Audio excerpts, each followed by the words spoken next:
P and Killer. Dropping heat like we should, up and coming like morning wood and something good. Kicking the real to those that wanna rock with us. No slowing down and it ain't no stopping us. We've been rocking over 2 years long. The best podcast, best intro song. Forget the facts, opinions, we got those. And we make them run loose like a snot nose. It's bootleg, ain't nothing fake about it either. So sit back and watch, go grab a slice of pizza. But we prefer the subs, so hit the red button and you'll be notified when we said something. Hit the thumbs up, share it with your folks. Make sure to leave a comment, give your thoughts on our quotes. This ain't for the Ralph Tresvant crowd. You offended, wanna exit? Then you can now. It's Bootleg Cable Podcast. It's Bootleg Cable Podcast. Yeah, big up all my Savannah crew. It's your boy Killer Kel, man. One half of the Bootleg Cable Podcast. And you are now rocking with Bootleg Cable Podcast. Oh yeah, episode 125. Yeah. It's your boy Pete Double. I'm in the house. 125. You know what it is. Yeah, and all that shit sound like some New York motherfuckers on this shit. You know what I mean? But we ain't. We from Florida though. Where they at though? Florida though, dog. We out in Florida. Broward County, nigga. Broward County. Pussy out. Now here, man. We ain't Lauderdale. Pompano. Hey. Ugly corner. Is that a hood thing? Is that a Broward County thing to roll our L's like that? Yeah, I think so. Lauderdale. Put it in the air, dog. Put it out. Out of there. Put it in the L. Yeah, just say like ambulance. They don't say ambulance. They say put ambulance. it in the car. Ambulance. Ambulance. Hey, ambulance came. They put that nigga in the ambulance. Yeah. One time we gotta have that conversation. Which area? Who got the best like ignorant nigga talk though? Like, I think I don't know if it's because I'm used to Florida. But, you know, I don't heard some. I don't know if it's Georgia. I don't know if it's New York got some, you know what I'm saying? Not the where this bomb be, but like the hood. Yeah. Ratchet. Yeah, they talk a little different, man. They talk a little, yeah. I don't know, man. I think I read something recently where they voted New York as like maybe the top 2 or top 3 sexiest accents in the United States. Word?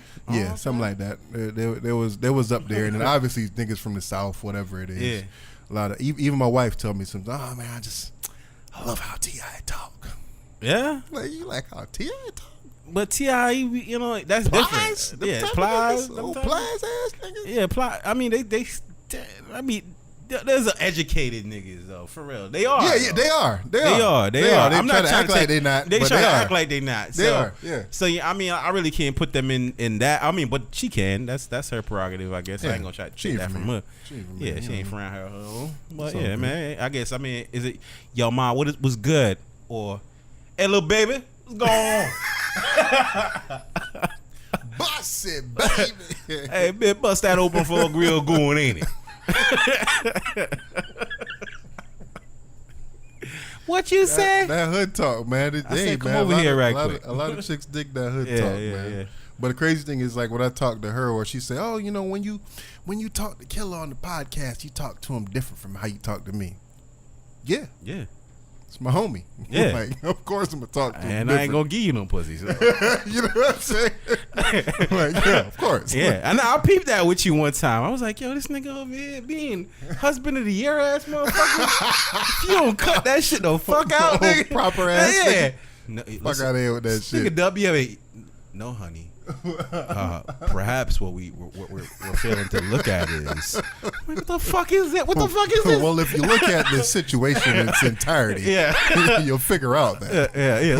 Maybe things will be different.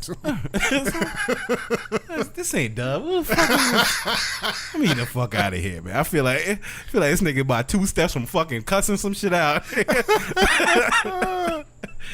Oh shit! Yeah, that's how it be though, man. Yeah, I feel you. But what's good, man? I'm chilling, bro. How was your week, bro? Man, week was love, man. I'm on vacation right now. I'm on a staycation. You know what I'm saying? Broke nigga type shit. Ain't nothing wrong with that though. I need the rest, man. I work hard, very hard, extremely hard, man. So you know, just being able to stay home and spend time with my kids. They're also on summer break. They started their summer break today.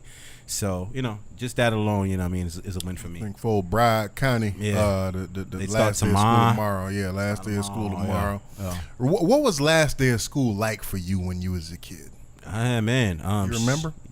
Yeah, I mean, it was a lot of wilding, watching, movies being played the last couple of days in class, and just talking, kicking it with people in class, man, and I'm just finding out who's doing what and where it's gonna be at this summer. I think for me, it was trying to get that last, get it in with that crush. You know what I'm saying? It was like, let me see if I can get that chick that I could talk to over the summer. Oh yeah, man. You know what I'm saying?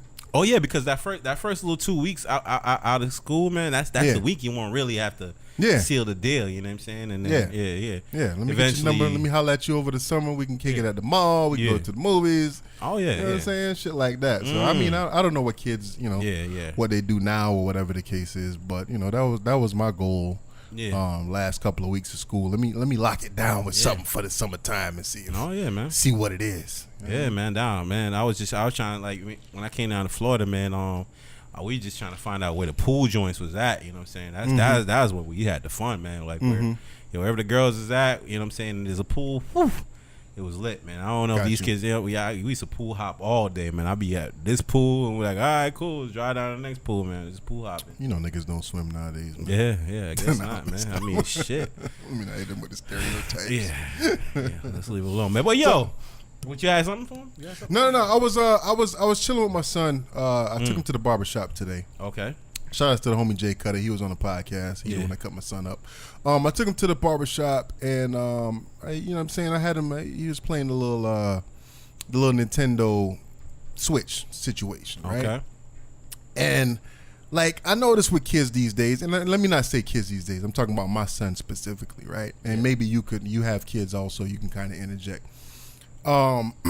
Like he just go to switching games just to switch games. Yeah. So it's like I'm thinking about it back when I was younger, right? Rocking Nintendo shit. You only get a new game when you beat the old one. Right. Yeah. And also with the old games, it was a point that you can get to where you can't go no further. Yeah. Like, and when I say that, I mean, you remember playing Sonic the Hedgehog, right? Or I don't remember I don't think Mario was like this. Mario might have been like this, but it's a point in the game where you get to, nigga, where when you die, that's it. That's it. You got to go back to the beginning. Yeah. You ran out of continues. Yeah. You know what I'm saying? In your mind, you was like, yo, I only got 3 continues left. Yeah. Let me try to get some extra lives. This, that, and the third, da-da-da-da. Because then when you get to that fucking whatever stage that is with all the blue shit in the background, it's like, yo, it's coming down to the end. Yeah. You know what I'm saying? And if I die and I use up all my continues, nigga, I got to start from stage 1. Yeah. The fucking emerald stage, nigga. Yeah. You know what I'm saying? So, like, it's none of that now with the games that kids play. And I feel like it's a translation into life and how these kids live life and how they understand things. You know what I'm saying? I don't know if I'm going too deep into it by making a correlation, but like I look at it and I'm just like, yo, man, even my daughter, like, you know what I'm saying? Both of my daughters, I talk to them sometimes. I'm like, yo, y'all, you guys talk like you so privileged. You talk like everything is owed to you. You talk like you ain't got to work for nothing. You know what I'm saying? Because I feel like they live life like, yo, I got infinite continues. Yeah. You know what I'm saying? We don't die in games in 2019. Well, you know what I'm saying? Like, and when I say we don't die, I'm talking about like, yo, yeah, we die, but we can start off at the same point that we left off at. You know what I'm saying? We ain't got to start from the beginning. I don't play Red Dead Redemption or whatever the case is, and it's just like, yeah, nigga, I got this status, and then all right, bomb, you dead, and you got to start from the beginning. You know what I'm saying? I can always continue from the same point. That's true. And also, and with that too, when I get fed up with this shit, let me just pop in something else. Yeah. It's so much variety. It's so easy to get something that's cheap or whatever the case is. Let me just play a fucking different game. Yeah. Yeah, nigga. Yeah. I had to beat all my shit first. Yeah, my son the same way, man. He got the little folder and shit, and he got all the little Switch games in there. He be switching from Fortnite to wrestling to Mario to Sonic to Donkey Kong. He just keeps swipping and flopping, man. The Zelda, all that shit. He don't really never stick to one. He lose, he like, oh, forget it. I'm on to the next one, man. About this, I ain't taking no L's. do you think that translate on a grander scale to kids in general, or like not just not just talking about like how we play video games. Like I don't want to make it that basic, but in the grand scheme of things, you know what I'm saying? The sensitivity of the United States right now, and that's like the way things that that's where you and I may differ, because I'm of the belief that I don't know. I can't. I don't. I want to say that I know what right is all the way. Like I won't say that I know, like, man, this is the way that is gonna get you to where you need to get to, bruh. Like, where is it that you're trying to get to? I don't know. I can't say that. Got you. So I mean, as long as they're happy, man, and they content, and they, you know what I'm saying, they're pleased with themselves. That's what my goal is, to make sure they're pleased with themselves and they love themselves. And I mean, however they tend to accomplish that, man, I don't know, man. I'm not gonna tell them like, yo, they gotta be playing their game till it ends and all that. Like, I don't know. I guess times are changing, and you know what I'm saying, I don't even want them to put too much onus on games any damn way. So. True. Yeah, and like I said, this is it's a basic thought that I'm talking about right now. But I think that what I'm talking about is a mindset that translates into different aspects of life. Yeah, you know what I'm saying? No, I totally get that. I totally get what you're trying to say. It's like a never give up type of attitude, and I think that the way things are designed right now, and I started off talking about video games, but in general, it's just like, well, you know, just do something else. Yeah, you know what I'm saying? Like that name. All right, forget about it. Don't worry about it. Do something else. And I don't know if that's the right train of thought for kids that's coming up. Like, I mean, teach them like, yo, nigga. Sometimes you got to start all over. You know what I'm saying? You might have been rich. You might have been MC Hammer, and fucking lost it all with your entourage or whatever. And then you did what you needed to do to get it back. Now you in commercials, and you know what I'm saying, you're getting royalties from your shit. Like it's processes. Yeah, and shit. But I mean, I think it's a blessing to find that niche, something that you're actually good at. And that way you could stay with that from start to finish. You know what I mean? Like, got you. Some kids are good at drawing, some kids are good at playing music, and some kids are good at writing. My daughter's extremely good at writing. She writes her own little books, and sometimes I get tired, like, oh, here goes another one. I gotta read this one too. Damn it. She writes her own little stories and all that shit. You know. But you know what I mean, I love that she has that little niche that, you know what I'm saying, she follows. So video games and them things, it doesn't appeal to her in the least bit. Whereas though my son, I don't think he found like an actual niche for himself as yet, where he's like, yo, it takes time, bro. It takes time. So I think that's what it is. You know what I'm saying? You just gotta let them experience different things until they find what their niche is, man. And then you know what I'm saying, go ahead and water that, and you know what I'm saying, hopefully it bears fruit for them. True. Yeah. I know I sent it to you last week. There was a article about this dude this nigga was like from some other country, might have been like Israel or not. No, it was African country. Yeah. Dude was like a general in the army. He was fucking torturing people, doing all kind of crazy shit. Yeah. He's on trial for war crimes, or they're trying to find him guilty of different kind of war crimes and whatnot. But he's living in the United States right now. Yeah. And he was an Uber driver. Yeah.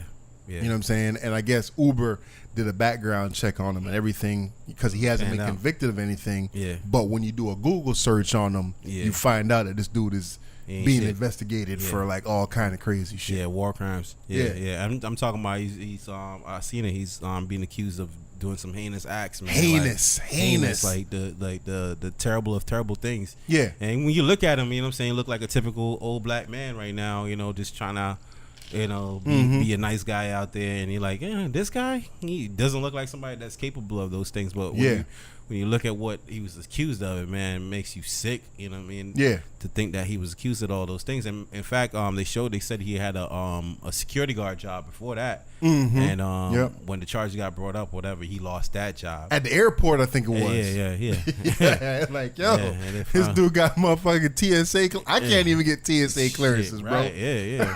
Like, real talk, real shit. Yeah, no, real shit. My girl can't get it either. She white. That's crazy. She white. She applied and everything like that. You know what I'm saying? To her, because she works for the DMV. So in order to give, like, you know, those clear passes to people or whatever, you have to have the best background in order to be able to approve people for that. Yeah. So she went through all the training and everything like that, and then they said in the letter, like, "Yo, you are not qualified." She is Bumbleclads. And it wasn't even like it was like there was really any incentive to do it at a job. It just like was. It's like, yo, we need a couple more people to be able to carry on this role. There's no extra money in it and everything like that. But she's still pissed as hell. Like, she got rejected for that shit. You know what I'm saying? So, yeah, I mean, like, that background process is extensive and fucking, like, not everybody gets approved. And she's pissed to this day. So, to see this gentleman get through and be a security guard at the damn airport, you know what I'm saying, after... You know, calling hits on people, and off with his head type situation, off with his head type shit, and then being pretty much ripping people apart, and let their families watch, and that type of fucking massacre and shit. Yeah, he's responsible for out there in Africa, man, and that's wild. Like, you know what I'm saying? You know what I mean? But I was looking at it, I was like, yeah, they trying to make it highlight it like Uber let this through and Uber let this through, and you know what, man? I mean, like, yeah, it's a hobby. It's like it's a kid job, like being an Uber driver, part time. You know what I'm saying? Yeah. This ain't serious. This ain't nothing serious, and you know what I mean. Unfortunately, honest people are going to take that job, and not so honest people are going to take it as well, man. You know what I'm saying? It's up to the riders to, you know, protect themselves at all times. I see that they got the shut the fuck up button on Uber now, though. Yeah. What they call it? Silent rides or some shit like that, right, where it's like, yo, nigga, I don't want to get in the ride. Don't say shit to me. I don't say shit to you. Yeah. Let me hop in the back seat. Take me where I gotta go, nigga. Let me get the fuck out. Man, I've taken an Uber a couple times, and them motherfuckers be wanting to talk. And like, yo, shut the fuck up, man. It's already awkward. I'm getting in somebody's car. Now I gotta talk to you, bro. Shut up, man. For real, I don't know you motherfuckers. Shut up. So where you from? Nigga, right here, nigga. Where you pick me up at? You grew up down here? Yeah. You grew up down. Well, I grew up in Pompano. One nigga asked me how much. Fuck where you grew up. One nigga was like, yo, how much you pay for your house? Nigga, what? Drive this fucking car, man. Buy this car, and then then the worst ones I get is the ones that don't speak no fucking English, but they trying to get to talk to you. Yeah, get their ratings up. So it's my English not so good. Well, if it ain't so good, shut up. How you doing today? Hold on. Oh yeah. How are you today? Like, bitch. Fine, shut up. I'm sorry, ma'am. I'd prefer not to have any conversations while I'm sitting in the back of this Uber. Let me just go to my destinations and you shut the fuck up while I enjoy my ride. Just get me there safely. Thank you. For real, man. But shout out to Mosambo for out here trying to get. Yeah, man. This dude is going. They putting them. How's that possible though? I didn't know if I did a crime in another country and shit, they could bring civil suits on me in this country. Like, I don't know. I mean, if he did all them things that he's being accused of, I want to see him rot in hell. But I get at the same time, like, how do they prove all that stuff? And you know what I mean? How they put that process that through court? Now that I'm in a whole I don't know, country. Bro. I don't know. I guess when I look at it, man, I look at it as a moral issue or as a forgiveness issue. Like, can you come back from that type of shit? Biblically, they say yes. However, man, like, do you feel like there's certain shit? Is there certain shit that you just cannot come back from, or shouldn't, Because I shouldn't? It's probably different. I think everybody has the ability to change their life around or whatever, but as judgmental people as we are, like let's be real, we all fucking judgmental. Should you be able to come back from certain shit? Mass murder and freaking ripping people apart in front of their families and you know what I'm saying, wrongful imprisonment of people. Should you be able to come back from that? I say you could come back in jail. You should be able to come back in jail. If you want to find redemption, find it behind bars. So for this dude right here, is there any job for him? Like, if he hasn't been found guilty of these, because remember, these are all accusations, right? Yeah. If he hasn't been found guilty in the court of law, and you know what I mean, should he be able to live his life and do whatever it is that he supposedly? Whatever, should he be able to make an honest living? No, I feel like America should take him back to the country and put him in front of his accusers, man. Like, that's who needs to judge him, and that's where, you know what I'm saying, needs to be. They should be trying to do it over here. Okay. And he cast judgment on the people that he made victims of, or you know, allegedly. Got you. Yeah. You just about to bring up something? Nah, I was gonna talk about what we was talking about, man. You know, what I'm The saying? villain shit. Villain shit, man. Go ahead. So set it off. you tried to tell me just a little while ago, off camera, you know what I mean, that you feel as though Thanos is the number one movie villain of all time. Yes, but it was a kind of. I don't want to put it in a box like that. But in my mind, I was thinking of it as comic book villains. You know what I'm saying? Not like every movie that has ever been made or whatever the case is. I'm thinking about comic book movies. I'm thinking about Marvel movies, DC, X, Y, and Z. And I was just like, yo, this dude, after the second Avengers movie, what was it called? Not Age of Ultron. Yeah. What was the second one called? I think is it Age of Ultron? Was the second one? No, Infinity War. The first Infinity War. No, Civil War.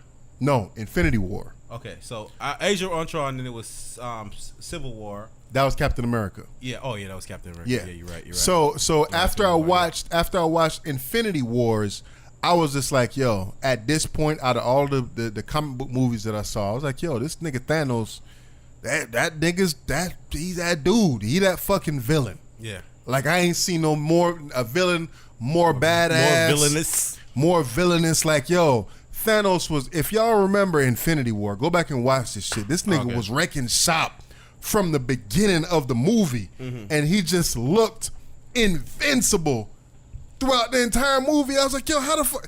Yes, I know how movies go. I know how stories is told. Yeah, yes, flat armor. Eventually he's gonna die, right? Yeah. But how? Yeah.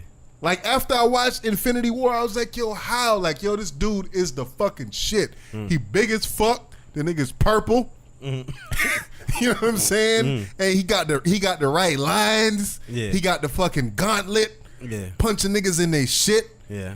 Making niggas disappear. Turning niggas into fucking silly string. Like, yo, this nigga's a fucking G, bro. Yeah. How did it plan on defeating him? So I was just like, yo, when I'm thinking about it in my mind, like, yo, this dude is, when I'm thinking about comic book movies, action movies, or whatever, like, yo, this dude is the fucking villain. Before that, I know you mentioned to me offline, we talked about Joker, but not even Joker was dope as fuck. But I thought Bane was dope as fuck as a fucking villain, dude. Yeah, but I feel like Bane had a heart, whereas though Joker didn't. Joker, even Thanos had a purpose. He had intentions. He was like, yo, half of y'all gotta go. Man, Joker don't give a fuck about nothing. I ain't got no purpose to do this shit. I'm just doing it because. Just because. And I'm gonna make you make the choice, man. Remember, I'm not talking about when he had them niggas wise. in the boat and he's like, yo, whoever pushes button first wins, leaves. Yo, that was a dope ass fucking you know what I'm saying, balance, or you know what I'm saying, play on that thing right there. You know, you had the boat full of criminals and the boat full of regular citizens. Is like, yo, fuck it, them niggas kill people, they rape people, like kill them. You know what I'm saying? Or, you know, and then the people fight with that mental conflict. Yo, just to see, this is what the Joker did, man. I think Heath Ledger's Ledger's Joker was definitely the top comic book villain of all time. No question. I'm never going to debate that. At this point in movies, yes. Theatrical, Heath Ledger's Joker was the best fucking villain I've ever seen in a fucking movie. Yeah. And but I guess with that, I'm talking about acting wise, and when you go into it, I mean, we talking about lines and everything too. We talking about lines. We talking about impact. We talking about what it took him to get into character. This, that, and the third. Thanos has no comparison to that. I'm not trying to make that kind of comparison. Okay, one up for Joker there. Gotcha. So now the comparison, because you're gonna hit it with but Thanos wins here. So let's break it down like this, because you love to just jump to that. Okay. You're like, yeah, I'll give you props here, but all right. So you're saying, okay. So what to what aspect are you saying that Thanos is a more credible villain than, or credible, is credible the right word to use? Nah, what word do you use to quantify what cool factor? Cool factor? Cool factor. Cool factor. Cool factor. I think Thanos. Joker got it. Definitely Joker got it. And you know what? I'm not gonna argue that directly because I'm living in the now, right? I'm a victim of what's going on now. Yeah, we thinking about memes. We thinking about the fucking snap, this, that, and the third. Yeah. Him, you know what I'm saying, making Hulk a bitch in that movie. Yeah. Like, it's a lot that goes into it, dude. And like I said, Thanos, like the voice, just dude, they made this dude fucking cool as shit. And I'm like, yo, this is the coolest, most ruthless motherfucker I've ever seen on screen. Yeah. Like, how the nigga killed Loki in the beginning of the fucking Infinity Wars. Yeah. How he killed Idris Elba and shit. Yeah. Damn near killed fucking Thor. Yeah. Like, yo, this nigga was badass, bro. Like, I think Infinity War was definitely his daughter off. Well, he was shedding tears though. He did. He was crying like a little bit. But he did it. Joker though. wouldn't have cried. He cried a little bit, but he still did it. You know what I'm saying? Yeah. So like when I think about movies, Endgame was dope, dude. But when we talking about focusing on Thanos alone, Infinity War was a much better movie in Thanos' favor than Endgame was to me. You know what I'm saying? I know Endgame was a culmination of 1,000 Marvel movies and this, that, and the third, whatever. But yo, Thanos was that dude. Like Infinity War made Thanos a fucking villainous cultural damn icon to me, bro. Yeah. But Joker is a cultural icon as well. So. Oh yeah. Yeah. But we forgot about that nigga now. No, we didn't. How long ago did I mean, they're coming out with a standalone Joker movie right now. And they got I think they have the right dude playing them. Yeah. You know what I'm saying? Because he actually like went crazy in real life and shit. I forget what his name is. Man. Oh fuck, what's his name? But I think he's gonna do a great job as fucking Joker. And I think they're gonna do one of them situations where they probably do like a Batman reveal at the end of the movie. You think? I know the focus is on Joker. But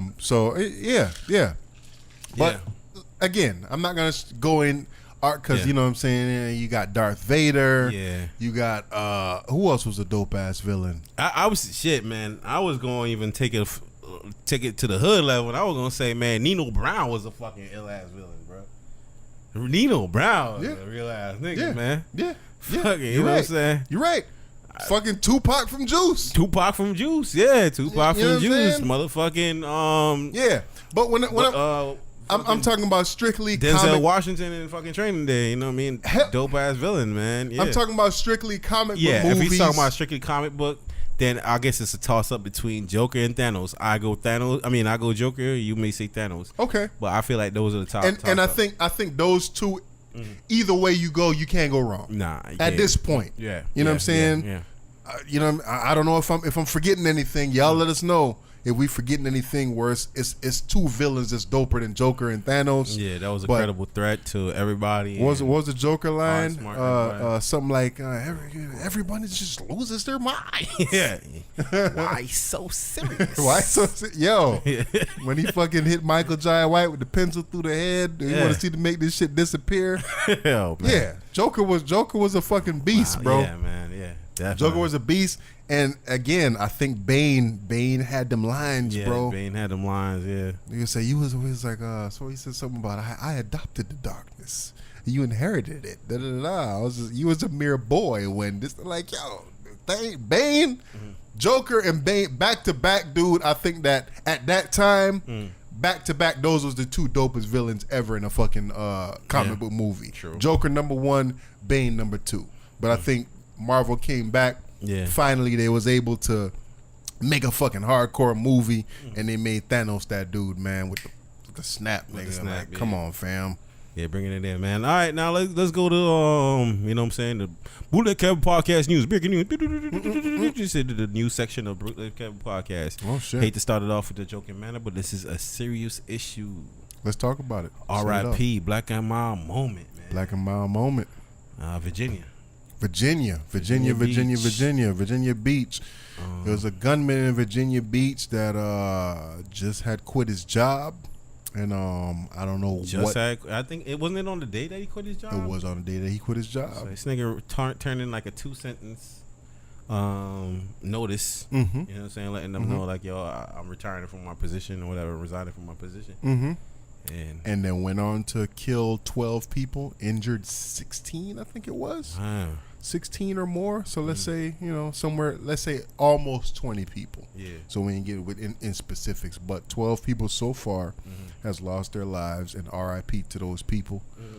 Condolences out to those families, because nobody should lose their lives in this kind of senseless situation. Yeah, man. Once again, we're desensitized, man. News covered it for all about 10 minutes, man. And was on to the next thing, bro. Yeah. This is the first time I've seen that happen. Usually, they stay with this type of shit for days upon days. Good point. Yeah. They're still on it slightly. They're still on it slightly. But why do you think that they decided to move on so quickly? Well, there wasn't kids involved in this one, so okay, that's one. That didn't put, and the place that it took place at a municipal or building or whatever. Okay. I guess people could see themselves going there, but like I said, when bad things happen, it only impacts people when they could picture themselves there, and I don't feel like a lot of people could identify with the threat level of them being in that scenario or whatever. I think this situation doesn't live up to the threat level that people want it to be. There's no rifle involved. Yeah, but he had silencers, extended mags. It ain't no rifle involved. It ain't this no dude big... was busting off 3-round bursts. True, but ex-military. He was trained in military. True, but he doesn't have haven't left the purpose. No purpose, no criminal history. He'd been squeaky clean all his life. Like they said, he was a National Guard or something like that. Yeah. He was actually performing well at his job. Yes, it does not fit the criteria of, hey, we could use this to exploit, because hey, it's no big bad rifle involved, dude. He used 2 handguns, extended magazines, and one or two of them had suppressors on them, right? Yeah. A lot of people think of suppressors, or they think of silencers, and they think of movies where it's just like, yo, coming to like, that's not the case. Go on YouTube, watch a video of somebody shooting a gun, suppressed and unsuppressed. It ain't that much of a difference, bro. It's not like, you know what I'm saying, you can go inside somebody. It's not like you can go in somebody's house and murk somebody in one room, and then a person in another room don't hear it if you have a suppressor on. You know what I'm saying? Hollywood would make you think that, but that's not the case in real life. Yeah. But what you're saying, I'm sorry. No, they try to make it sound like it. They say it's to the sound of like a nail gun, a compressor nail gun being fired. They say that's what you hear. I don't think so. I think it's more so the sound doesn't like necessarily like Dub said. If you're in one room, somebody shoots in another room, you're gonna be hearing it. But it's less likely to hear it from across the street. Is what it is. You know what I'm saying? It doesn't really echo out as. There you go. Yeah. It reduces the echo. Yeah. There you go. That's the best way to describe it. So when I heard about this, obviously, what we thinking? Initially, what we thinking? Shit, man. Another hate crime. Disgruntled white person. You know what I'm saying? Attack on a public building. Anti-government type shit. You know what I mean? So it's either it was gonna be somebody that's Muslim or somebody that's white. That's immediately and then my chain of thought. Then we get into the details and we find out it's fucking Dwayne, man. Dwayne. Goddamn, a Dwayne, definitely a bruh. And I, you know what I'm saying, I'm trying to be responsible a little bit, man, because you know what I mean. It could have been my loved ones involved in this. It could have been me. Definitely. You know what I'm saying? My girl, like I said, she worked at the DMV. You know what I'm saying? Same kind of building. You know what I'm saying? Same kind of office setting. So it could have been any of that. So, but yeah, I wasn't. When I heard it was because I was watching the news in passing when I saw it happen, and like I said, they flipped to something else. I was like, all right, they're not treating it like, you know what I'm saying, it's something crazy. And then my mom was like, yeah, man, it's a black man. I was like, what? I was taken aback, because typically you don't hear that black men are doing these things, but you know what I mean. Lo and behold, yeah. You know what? Going back to I was reading a little news article, and it was fucking hilarious because whoever was writing it is obviously black, and it's like, yo, man, you know what I mean? Why is nobody really demonizing this man. Is it because of what he was trying to say imply was why don't they attempt to capture him? Why is it that they had to kill him?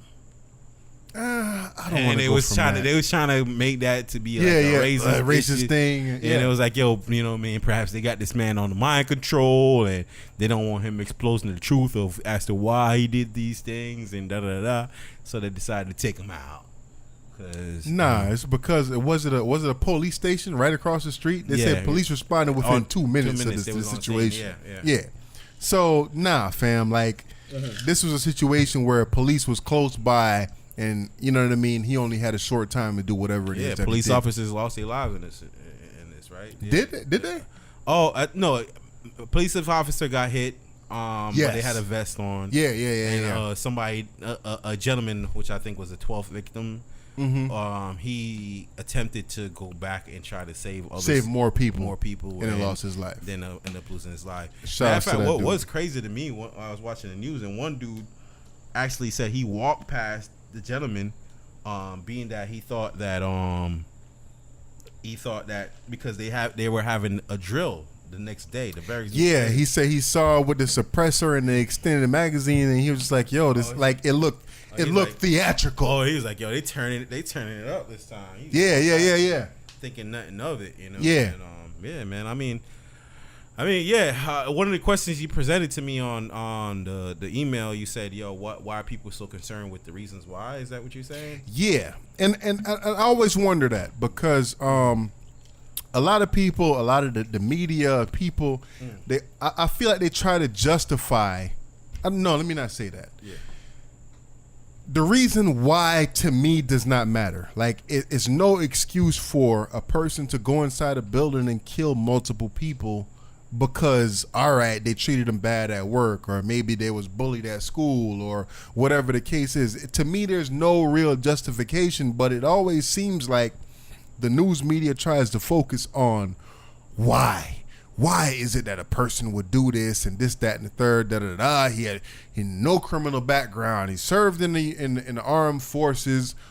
He was a good employee. He had minimal write-ups or whatever the case is. He had a good job. This, that, and the third. Everybody described him as this. They putting out the black and white photos. Yeah. Why that too? Why is that the only photo that we see of this dude? Yeah. Why is that the only photo that we see? Always the creepiest looking photo they put out. Yeah. So, but. When they always talk about motive, is there any reason to justify this kind of situation? Is there any reason to justify going in a room and trying to kill multiple people? I mean, no, but I feel like I want to know because just like at the job, you heard such and such got fired. Word? Why? Whatever he was doing, I don't want to be doing, so I don't get fired too. Mm-hmm. And just like this, he killed people. Why? Okay, whatever he's doing, I want to be able to identify if that's happening with somebody else that I may know or that I work with. You know what I'm saying? So that I know what the signs are, what to look out for, what could be considered as somebody that's harmful. Because I'm in the business of preserving my life and the people that I love as well. So that's what it is. You know. I understand that. I understand the getting to the bottom of the reason why. Man, it's a little sensationalized too. People like hearing the drama, you know what I mean? Like, you know what I'm saying? But I think to me... tornado touchdown. One person died. Tornado touchdown. The whole city got killed. Whoa! What? Everybody? Yeah. Whoa, sit there. Look at that. What was they doing? They knew that this shit was coming 5 minutes in advance. Why didn't they get on the ground? Why didn't they get on the ground? Why didn't they go to the basement? Why didn't they launch a fucking rocket at that shit? What the fuck? You know what I mean? Like, people like doing that and like, you know what I mean? Yeah. Yeah, we like to sensationalize things and, go for the extreme of it all. You know? So I think like I said, man, I guess that was one of my issues with it where I'm looking at it and I'm saying to myself, like, yo, does it really matter why? It's like, yo, man, people lost their lives for no reason. Like, yo, whoever it was, whatever the reason was, whatever the skin color was, this person, they wasn't right in the head, dude. Like, to me. Yeah, but Dub, at the same time, we could say that, but why is it happening more often these days? There's got to be something done about it because it's becoming more common, and the places that it's happening, it's a little bit more unorthodox. It's a lot less predictable. Like there was a time where you had churches, you have high profile buildings. You could say, all right, I can stay away from these places, or they need to beef up security in these places. Okay. But now it's becoming anywhere. It's becoming your school, whether elementary or high school or middle school. It's becoming your municipal buildings. It's becoming your churches, your mosques, your mosques. The reason being, it's everywhere now. So it's like, yo, what can I do to you know what I'm saying? I gotta look my child in the face every day and find a way to say, hey baby, just look at the bright side. Don't think about the negative things. But negative things are fucking dominating now. It seems like it's just happening more and more than and it is. Positive things are happening, negative things are happening. And it is. And the thing about that whole thing so is, how do you give one, give one hope for life, or a sense of security while they're out there? I'm not gonna lie, as a kid, I ain't want to get beat up by a bunch of niggas and shit. Don't walk through the wrong block. Yeah. You know what I mean? Don't stare niggas in the eye too damn long, because if especially if you ain't got no backup, you might get your ass beat and shit. But that's the type of shit we had to look out for, you know what I mean? But I wasn't worried about fucking, walking in the building and getting shot up, or going to school and they shoot up the whole fucking place. True. I wasn't worried about that. True. You know what I'm saying? So how do I look my daughter or my kid in the eye and say, yo, it's all right? It ain't. But again, if you want to look at this, it's an isolated incident, and all these incidents is isolated. It's easy for me to say. It's easy for me to say that, right? Yeah.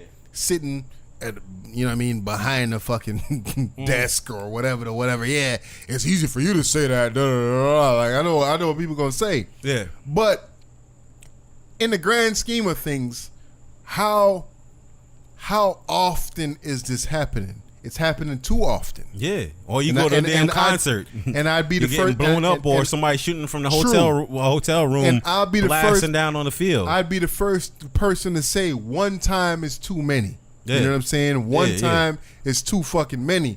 But dude, people is comfortable with doing this shit. And when they talk about it, they always want to bring it back to, okay, what kind of guns did they use? How did they get access to the guns? Don't make it about gun. Don't make it a gun thing, man. I'm not making it a gun thing, but that's what the media decides to do. They want to make it a gun thing. But that's fine, though, because guns are part of this. True. Guns are the significant standout point about this. This dude was firing 3-round bursts, extended clip with a suppressor on it. True, but what I'm saying is that it's a culture, dude. United States has a fucking culture, bro. It's a culture that we have that a lot of people are not talking about. If you think about, and I think I spoke about this on the podcast before, if you think about movies, John Wick, Terminator, fucking whatever movie, if you go to the movies tomorrow. They got another Rambo coming out too. Another fucking Rambo coming out. Yeah. Go to the movies tomorrow, right?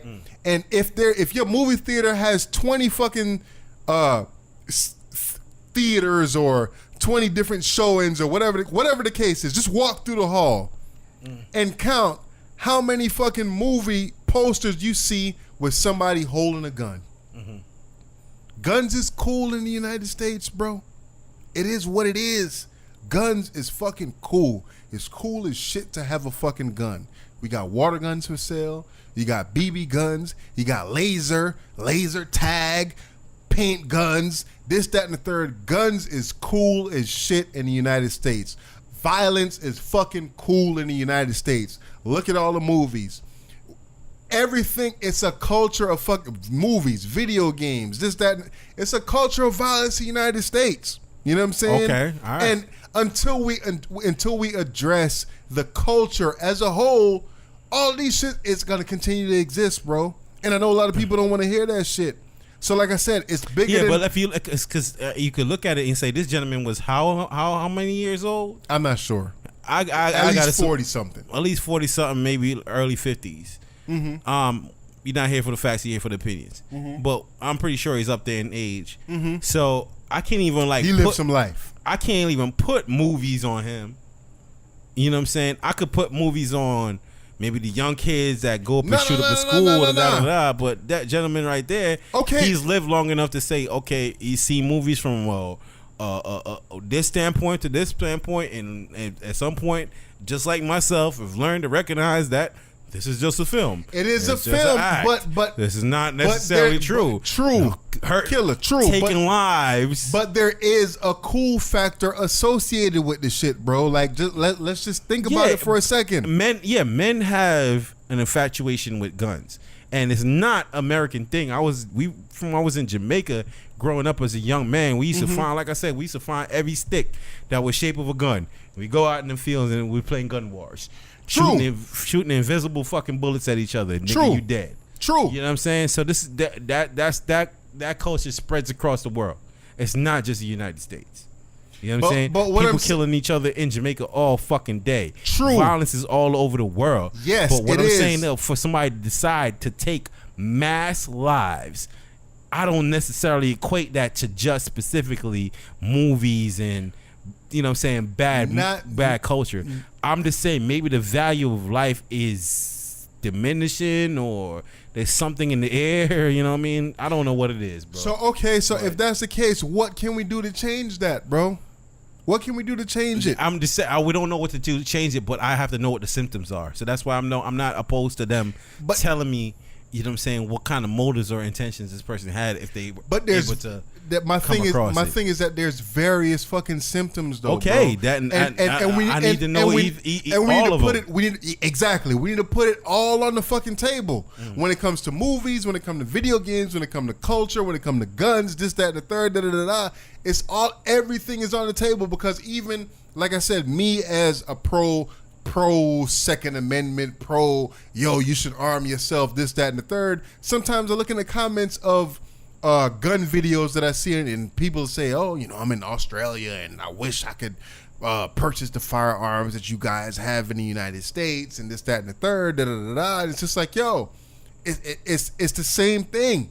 People want to be able to have access to guns. They want, I guess, it's in Australia, they banned the Mortal Kombat video game, and they don't sell Mortal Kombat in fucking Australia. Wow. You know what I'm saying? Because all the violence and gore are on there. So maybe I need to look up and see how, you know what I mean, how's, other than the fucking insects and fucking snakes and everything else that's killing your asses out there. You know what I mean? What's the life expectancy out there? Big ass fucking spiders. You know what I mean? How many violent murders are happening? But okay, so per square foot versus even that into the United States, because you know Australia is dumb. Like the population ain't really like super big like that. True, but recently I think it was China where some dude went on a fucking knife attack where he was stabbing like schoolgirls or some shit like that. He stabbed like 19, 20 schoolgirls or some shit like that, and 2 or 3 of them died or whatever the case is. Dude, I think at the end of the day, people need to realize that people are fucked up, bro. Yeah. People are fucked up. They're gonna find a way to do whatever it is that they need to do. So it's already, in the United States, you have the Second Amendment, and the Second Amendment, it says shall not be infringed, meaning like, you can't, you're not going to take away my right to bear arms, whatever. It's ingrained in the Constitution, and the only way y'all could change that is y'all change the fucking Constitution, right? So people in the United States have the right to bear arms, period. It is what it is. It's not hunting, it's not this, it's not that, Just accept that it's a lot of other shit that's going to come with that. It's a lot of other shit.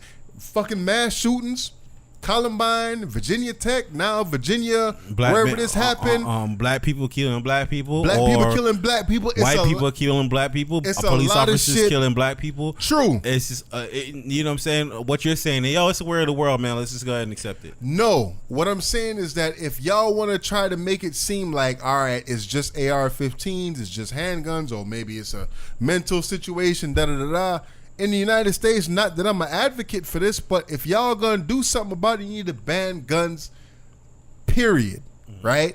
And it need to be a situation, and again, I'm not advocating for this, but it needs to be a situation where y'all go from house to house and y'all collecting guns and and y'all illegally searching people, and when it gets down to that now too, the police shouldn't have guns. Mm-hmm. You know what I'm saying? It should be a gun-free society where it's just like, yo, man, if you down to freaking murk somebody, you're going to take it upon your own hands. And when I say your own hands, your own 2 fucking hands. Right, yeah. And you're going to murk somebody that way. I agree with that. You know what I'm saying? Not to say I agree with people killing people, but you know what? Yeah, it may take you back if you deem you know what I'm saying? You say, all right, if I'm trying to kill 20 people, you know what I mean, my life maybe at stake if I attempt to do that versus you know what I'm saying, doing that with your bare hands or getting blood on your hands. That takes a different level of crazy, I feel. Of course it does. What I'm saying? It's easier to go around and fucking like being delusional and feeling like this is a video game and I'm just sniping people. Yeah, I'm sniping people. I'm just pulling the trigger. Yeah. You know what I mean? I don't have to look my victims in the eye or even driving a fucking car into a crowd. Yeah, go driving a car into a crowd. Those are things. It just feels. You know what I mean? There's a degree of separation. Definitely. Yeah. So So it like, again, I'm not advocating for it, but if that's what y'all want to do, because people like to demonize and say, oh, one gun is capable of killing more people than the other gun. No, it's not. That's not the case, bro. 3-round bursts, extended mag, suppressor. These things should not even fucking exist. I'm just saying, if I know you're a gun person, and I'm not saying I'm against guns, but these little tactical shit. I can't find scenarios where those are fucking acceptable to have and be made to the public like that. Well, you know what I'm saying? The things that go back. Okay, was this thing that the gentleman had at the concert shooting where the bunk stock or whatever. Yeah, that things like that should not be readily available for people, man. Like, why? If you have a gun, and people having multiple guns, like, oh, I'm just a collector. Fuck you, fucking retard. Like, nigga. Nigga, yo, what you fucking have a heart? Y'all got one. Let me get the turkey real quick. Secret gun compartment, nigga. Shut up, man. It's kind of, dude. Yo, one or two or 3 at most, nigga. Don't tell me I just like collect. But shut Killer, the fuck up. What does you crazy? Fuck you. What does the difference make, bro? It's kind of like when you go back to First Amendment. We talked about the I eat ass video last episode, right? Nigga, do you have the freedom of speech or do you not? Do I have the right to bear arms or do I not? There's a level. It don't matter, bro. Nigga, stop hiding behind the Constitution. Like, nigga, fuck all that shit. Nigga, it's just common fucking sense. Why does the nigga need 20 fucking guns? It ain't about need, bro. It's not about need. Then nobody should have. It's right. The right to have. Why does somebody need to have the right to have fucking 20 guns, bro? Dude, and again, going back to the Constitution say I have the right to bear arms. It don't say I have the right to bear. I'm saying you hiding behind this document that fucking man made. It's imperfect. So it is imperfect. So why are we hiding behind those words, bro? We're not hiding behind it. Yeah. It is imperfect, but the purpose of it is for you and me to protect ourselves from the government, right? And it doesn't say, okay, you have the right to have 3 handguns, no rifles. You have the right to have 50 rounds of ammo, not 1,000, or whatever the case is. Nigga, it's either I have the right to bear arms or I don't. You have the right to, but anybody that chooses to have fucking 20 guns need to be fucking expected, my nigga. That's all I'm trying to say. Why? Because why do you need 20 guns? Why do you need 1? Why do you need 20? What I'm saying, show them. They need present a scenario, a document, a video, an instance where somebody that had 20 guns was at fucking luck and the grace of God. I can give you an instance right now. He was blessed to have had 20 guns in this scenario. This is one of them situations where we can go on all night about it. Yeah. But I can give you one situation right now. You are the only one out of a group of all of us friends that has arms. I don't have any guns. This person don't have no guns. That person don't have no guns. Whatever. But it's a situation where the government is starting to do some fucked up shit, and they're starting to turn against the people. Right? You are the only smart one, and you say, "Yo, I got AKs, nigga. I got 45s. I got AR-15s, whatever the case is. And you decide to arm your homies. Mm-hmm. And that's your going homies, against all those amendments you just talked about. And you and your homies, including me or whatever, defend ourselves against the government. That's all it's about, bro. It's not about how many. It's not about the number of rounds and this, that, and the third. It's about us having the equality to defend ourselves against the government, because the government cannot be trusted, bro. And if you interview one person that has 20 guns, and they'll never tell you, oh, I'm just giving it just in case it go down. I want to have some for me and my homeboy. Most likely, they're gonna tell you, I love this shit. True. I love guns. So True. let's not try to make up fucking things that fucking make sense. It's just there's a perversion with people having gun lust, and gun lust people. It's just like they pass it on. They pass it on to the next one. Like I said, they create gun lust. There's a gun lust. Like I said, there's a perversion to it. Like I said, we could sit here and argue and back and forth about it all night. It's the same thing. Why do you make a car that goes 200 miles per hour? Why do you make a motorcycle be able to have 180 miles on the dash? That's what people fucking want, bro. I want my Lambo to go 230. I want to try to test it. Is there a road in Florida where I could ride this, or I could drive this shit, where I can make it go through 230 safely? Probably not, but it's available to do it. Why should any car go over 60 miles per hour? Why should any truck be more than 5,000, 10,000 pounds? Dude, we can go on to questions and question over and over again. You win, bro. You win. I'm not trying to win. I'm just trying. Sounds like it, bro. No, I'm trying to make you see that, dude. It's a lot of scenarios where we could answer questions, we could ask questions or whatever, and you could say that, it don't make no sense to have more than, you got one handgun, you could defend your entire family with one handgun. But how about this? Maybe you are one of those people that trained your entire family to learn how to use handguns. So, all right, now you got 2 kids and a wife. 4 handguns in the house. All your kids know how to use handguns. Your wife know how to use handguns. I'm just saying it's a lot of different scenarios, bro. You win. That we can't really explain. Win, bro. You got this logically. No, you got this, bro. Nah. You got this, though. I know better than fucking getting a gun argument with you, bro. So you got all of it, bro. You got it. I know you can come up with all of them, bro. You tripping, bro.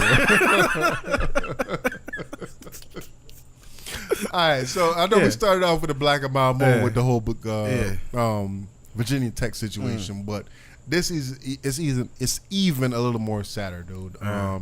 Maleah Davis, 4-year-old young little black girl, was missing since early May, right? And basically, recently we found out that the stepfather was the one that killed this little girl. We found out that the stepfather sexually assaulted this little girl. Wow, I didn't see that. He sexually assaulted her. He put her in like a fucking.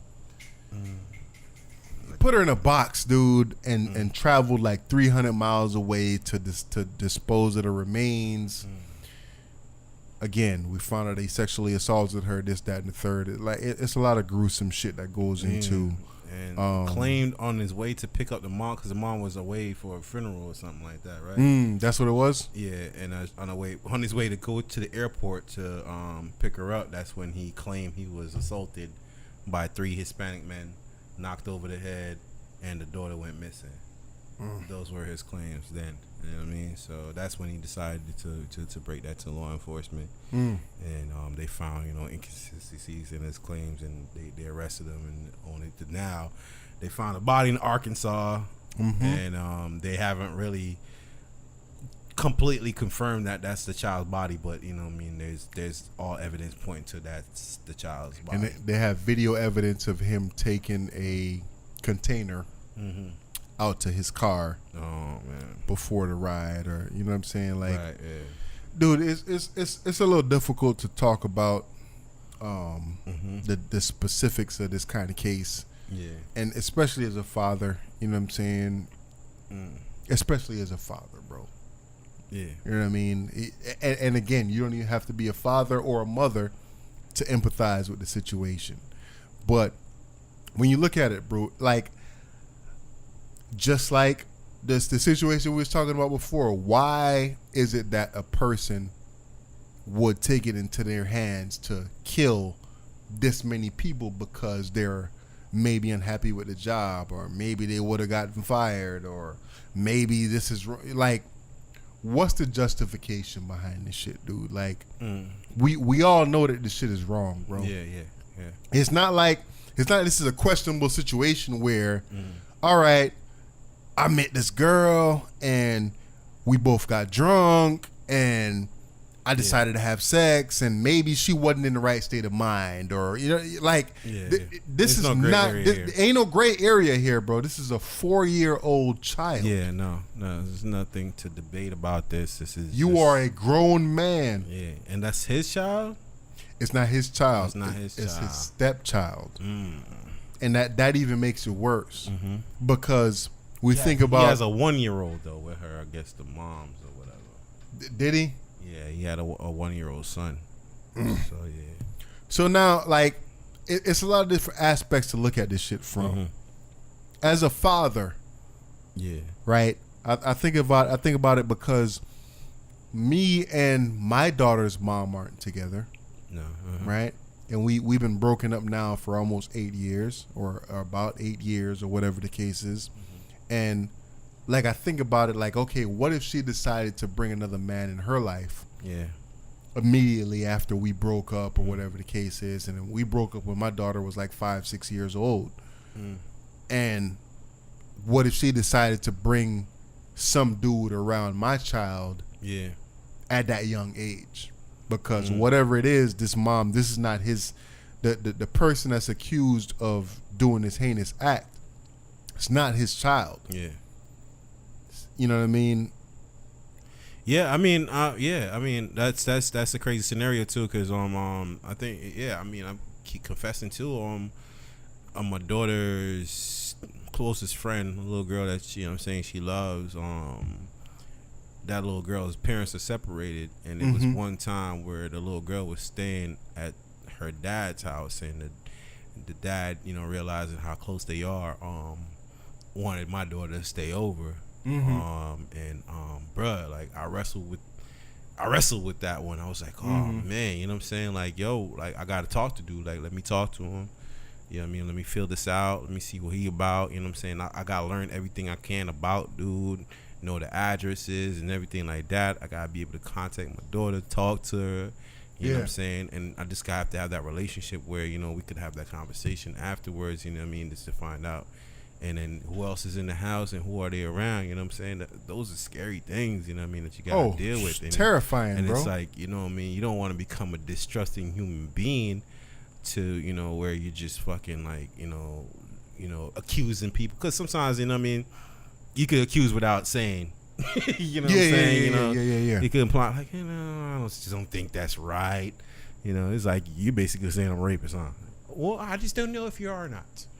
You know what I'm saying? And Hey, I love my kid, bro. Sorry. And like I said, man, those are just some hard things, you know what I'm saying, hard questions to ask, and you know what I'm saying, you don't want to deny your kid of, the joy of hanging with their friend and everything. Yeah. I understand. Just being aware of how that child is being treated as well. Does that child suffer any abuses themselves and things like that, man? But it's hard, man. You just don't know, man. You don't know what people are capable of. You don't know how fucking dark human beings are, and it's just like there's a lot that goes into it. Oh man, and you know what I mean, this unfortunate 4-year-old fell victim to 4 years old, bro. 4 years old, man. And think about that, dude. 4 years old, bro. The fact that somebody chooses to go ahead and lie and continue being free for a week, you're like how do you, like, what does that, like, what kind of human being is that? You know what I'm saying? Like, to do the act is crazy. If it was ever, you know what I'm saying, that thought's in your brain, just put a bullet to your head and shoot yourself, my nigga. You ain't worthy of living before you go ahead and do that to a child's life, man. Just go ahead and kill yourself, man. Take your own motherfucking life, my nigga. You know what I'm saying? Like, I think in situations like this where it's video evidence, you're ruining so many lives, man. Oh, of course. I think in situations like this where it's video evidence, where for the most part it's no denying what happened here, bro. Yeah. I think that it should be up to the parents or the father or whatever to decide what happens to this dude, bro. Yeah, I agree. And I think like dudes like this should be made a fucking example. You know what I'm saying? I feel like dudes like this many times before. Man. I feel like dudes like this, like, dude, you need to be fucking raped. You know what I'm saying? Enough. You need to be shot in each fucking joint in your fucking body, and you know what I'm saying? Suffer with the pain for however many days or whatever the case is. Like, yo, you need to feel the most pain that we can make you fucking feel before you die, bro. Yeah, those are the people I thoroughly believe in that, bro. And I believe those should be public. That should be publicized. Yes. There should be fucking a channel for that. Yeah. Put that on TV and let people see that, man. It should discourage other people from ever committing anything like this, bro. Yeah. I just don't understand how, like I said, it's not like a situation where, all right, you meet somebody and y'all go out and you drunk, they drunk or whatever, and then, you know what I mean? It's some questionable situation. Not saying that that's acceptable either, but okay, sometimes we make questionable judgments in our life. You know what I'm saying? You're not intentionally going to do something to somebody else to harm them or whatever the case is. But yo, in this situation, this is a 4-year-old child, bro. Child. 4. Yeah, man. 4. You are her stepfather. Adorable little girl too, man. You know what I'm saying? You're supposed to be looking after this child. You're supposed to be raising this child up. You're supposed to be instilling morals in this kid. Yeah. Fighting off other predators or other people that's, you know what I'm saying? Like, that's your role, bro. It's no justification for this shit, man. And I think that people like this dude, whatever his name is that committed this act, Darion Vance, I feel like that dude needs to die the most horrific death possible. Say no more, bro. I'm with you on that. That's it. With you on that. That's it. It's your eyes and look, nigga. You see that nigga just looking down and all fucking crazy in the mugshot, nigga. Puss ass. Yeah, man. You need to die the most horrific death possible, bro. Yeah. And like you said, this shit need to be either televised, it need to be on the internet, it need to be out there. That's going to discourage all you other cynical, nasty thinking, all y'all motherfuckers that's out there attracted to young kids and thinking that it's okay to do certain shit to young kids and whatever. All y'all motherfuckers need to die the same fucking death, dude. The most heinous, disturbing death possible, bro. Yeah, man, for sure. I hate reading these stories, man. And I wonder sometimes when you think about, and not to blame any of the women, not trying to put any blame on the women, but was there any sign that the mother could have seen that was just like, yo, this dude ain't right? Yeah, man. Yeah. There's signs, I'm sure, but there's signs. It's like, yo, leaving your child in that man's hands. I mean, where's the fathers and all this? You know what I'm saying? You know what I'm saying? It's too much, man. It's really too much. And I mean, I know people are capable of putting on an act or whatever the case is. And again, like I said, thank goodness in my situation, my ex didn't decide to move on immediately with some other dude or whatever the case is. But if she did, I'm like, yo, I need to meet this dude. I need to understand who this dude you remember is. That video we saw when the young lady, she was like, yeah, what's his name came in my room last night and touched me. And the mom was blaming the young daughter for, you know what I'm saying? Why you walking around with them booty shorts? Why you making them like you like that? Like, you know, like fuck out of here, man. There's this. I don't know, man. All right, man. Let's get into some other shit, bro. Yeah. You want to talk about the Meek Mill hotel situation? Yeah, sure, man. What happened with Meek Mill though? Like he tried going to a hotel that he was on the ban list for him? No, he wasn't necessarily on the ban list, but he tried going to this hotel. I think there was a performance going on. Yeah. And he was trying to go in to get into the performance or whatever. And he was met with hostility out of the gates. Yeah. And they were saying that at first they tried to make the case that I think it's called the Casablanca out there in Las Vegas. They tried to make the case that they had issues with him in the past, therefore he has been banned from the hotel. Yeah. But upon further investigation, people have realized that Snoop Dogg has had the same treatment. I think they said Muhammad Ali has had some negative treatment there. Sway Lee has had negative treatment there. O.J. Simpson, man. But there's been plenty of black stars that had a lot of those the same treatment that Meek Mills have had at this hotel, and I think I got the name, Brad. I think it's the whole Hotel Casablanca out there in Las Vegas or whatever. Yeah. So they try to make it seem like, we got into issues with you in the past, so you banned from the property. You can't do this, you can't do that. And if you watch the video, Meek was talking about even trying to eat at the restaurant, and he was giving them problems, blah, blah, blah, blah, blah.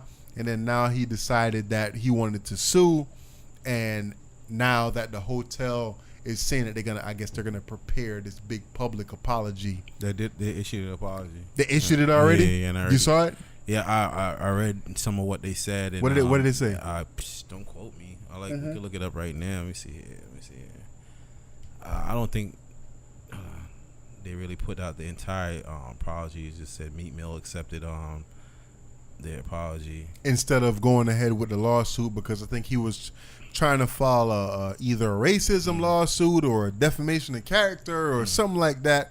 Whatever it was, he was going to file a lawsuit against them because, again, it really seemed like racial profiling. That I'm just coming here for whatever reason, and I'm coming here. Y'all saying that we at capacity. Y'all ain't at capacity. Or, okay, even if you are at capacity, you trying to say that, let's just say me and 3 of my guys or 4 of my guys or 5 of my guys can't get backstage or whatever. Said on Friday, the hotel issued an apology for the May 25th incident, saying they did not act in a respectful manner and were wrong. That's it. That's a brief statement from the apology. I'm sure that's not the entirety of the apology. If you were Meek Mill, you accept this apology? If I was Meek Mill, there's some bag behind it. There's something else behind it. It's not just like, I'm sorry, my bad. Yeah, I feel like there's something more behind it to incentivize Meek to say, it's cool, I accept. You know what I mean? So you just saying, just move on. Yeah, man. I mean, those hotels, Casablanca, that shit didn't just pop up yesterday. Of course not. And we know, you know what I'm saying, like Nevada, Las Vegas was built on mob money. And the mob is still fucking heavy and strong out there. Okay. So you're not battling against a corporation. You're battling against the mob, my nigga. And you know what I'm saying? Lose-lose situation. Maybe it's a scenario where it's like, look, man, I accept your apology. Let's move on, man. Got you. You say you sorry, and I'll just accept it and nothing else. All right, got you. You know what I'm saying? Lives can be lost in this scenario. Got you. Or, all right, so careers could be jeopardized. But you know what I'm saying? I'm shit. Look, man, fuck all that, man. I'm sorry you didn't get to go in a fucking Casablanca meet me. Fuck you, nigga. I don't give a shit about that, man. You know what I'm saying? I got turned away from a club because I ain't had the right. I had fucking black Air Force Ones on. Nigga, like, you know how many times I went to fucking what it was, man. Cafe Iguanas. Yeah. Oh, you ain't got the right shirt on, nigga. You need to have a button up on. What? Y'all just let 3 niggas in before me that didn't have button ups on. Yeah, why I gotta have a button up on? Exactly. Oh, it's dress code, dude. It's a nice shirt. It's not a fucking everyday shirt, nigga. This shit, I look nice. I look fitted. It's form fitting, man. Come on, man. Like, yo, it's a V-neck, my nigga. Like, what's the beef? You know what I'm saying? I've had all those issues. It's black Air Forces, man. I ain't come with church shoes on, but it's black Air Forces, bro. Hey, like, you know, it's a meme that's going around about black Air Forces, right? What's that? Like, niggas that wear black Air Forces, like, niggas is not to be fucked with. Like, they're crazy as shit. like nobody wears black Air Forces, bro. Yeah, man. I mean, I used like to. It's a different level of nigga that's wearing black Air Forces. Yeah, I never think to go buy black Air Forces unless I wanted to go to a club setting. That's why I bought black Air Forces. Bumba Club. I bought black Air Forces because I was like, yo, I don't want to be too corny with the church shoes on, but I don't want to wear sneakers that pop out too much. So let me wear black Air Forces and like kind of tuck my jeans over it a little bit to make it look like kicks. You know what I'm saying? It was just a mental thing, man, but it was stupid. It wasn't. It was. You know what I'm saying? Nothing wrong with fucking church shoes and shit, man. I feel you. You know what I mean? But yeah, I ain't know black niggas wearing black Air Forces is crazy. I ain't know that. I know we don't follow Lil Durk like that, but Lil Durk rapper out of Chicago. We sound like CNN out this motherfucker that's reporting all the fucking bad news. Huh? All right. Hey, it's out there. Breaking news. It's out there. Lil Durk from Chicago decided to turn himself in for attempted murder, something that happened in February. Disrespecting Durk's aim out here? Yeah, you know what I'm saying? Something that happened like down in Miami or some shit like that where niggas, you know what I mean? Niggas got some shots fired. Niggas tried to disrespecting his aim, man. Whoever it is, they ain't get murked. Mm-hmm. So he decided to turn himself in. Nigga had the fucking blonde dreads. Yeah, man. He made a fucking song and shit. Did you listen to the song? About the incidents? Yeah, he made a song about this shit. I meant to listen to the song. Before he turned himself, he made a song? Yeah, he posted that shit on Instagram and everything. To the song. With the hat and the cuffs and everything. And I was just like, yo, come on, fam. Oh, man, he trying to capitalize. Nigga, find the song. Of course. We got to rate this song right now. We got to listen to what he's saying. See if we catch some shit like this is like he leaving the Easter eggs in the song. Like, did he really kill this nigga, or did he really do what he said he did? Lil Durk, turn myself in, official audio film. Where we at now? Okay. Oh, damn, niggas manscaping. What the fuck kind of shit is this? Oh shit! Squad made the beat. Got the Cuban link handcuffs on, huh? Mm-hmm.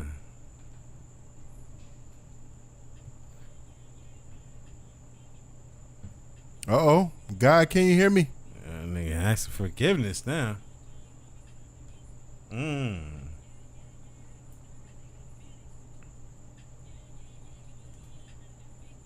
Yeah. Well,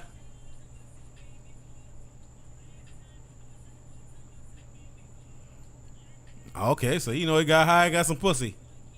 Mm-hmm. Okay.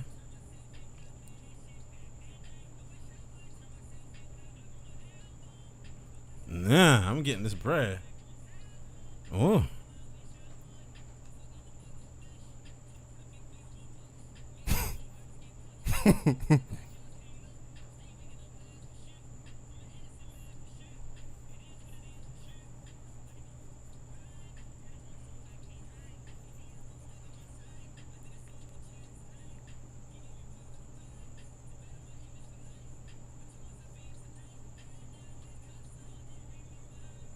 A nigga making rollouts of their arrests now. Right?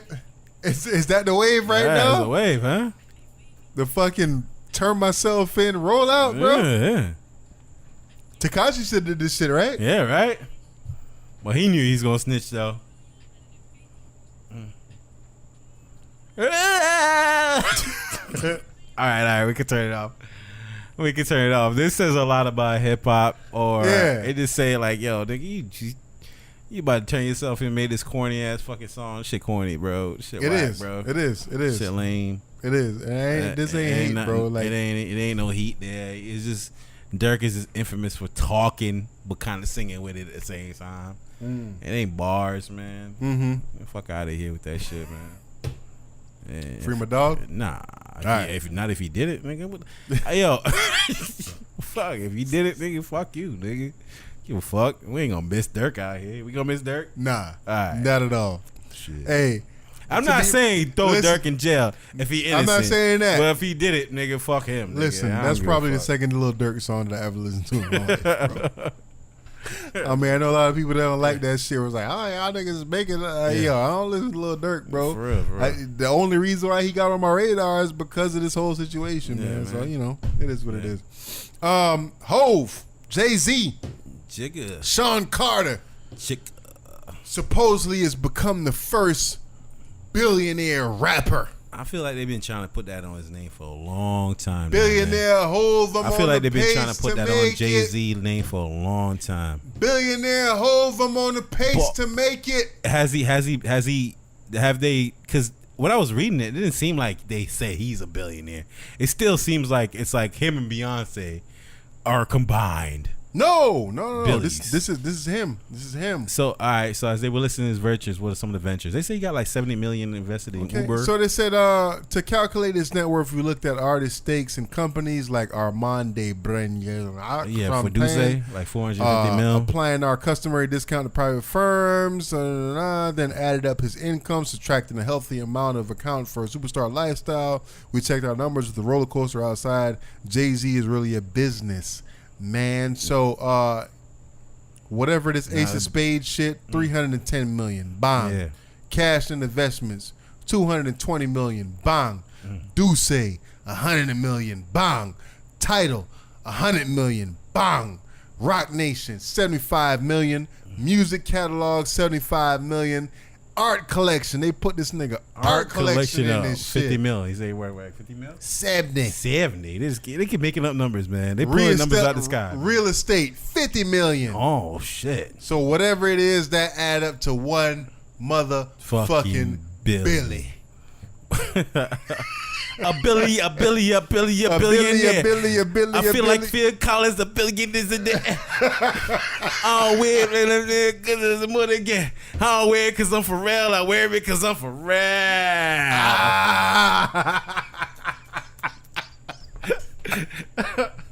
Yo, all right. Shout out to Hov, man. He's amongst guys. Listen, he's amongst like 5 niggas.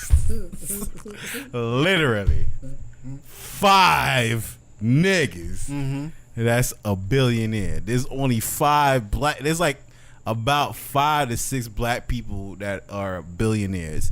And Oprah, the dude that had BET, and like maybe another 2 or 3 of them. 2 or 3 of them. They all from Nigeria, right? Like that. Right, right. That's it. From the United States. They're not from the United States. They tried to put that on.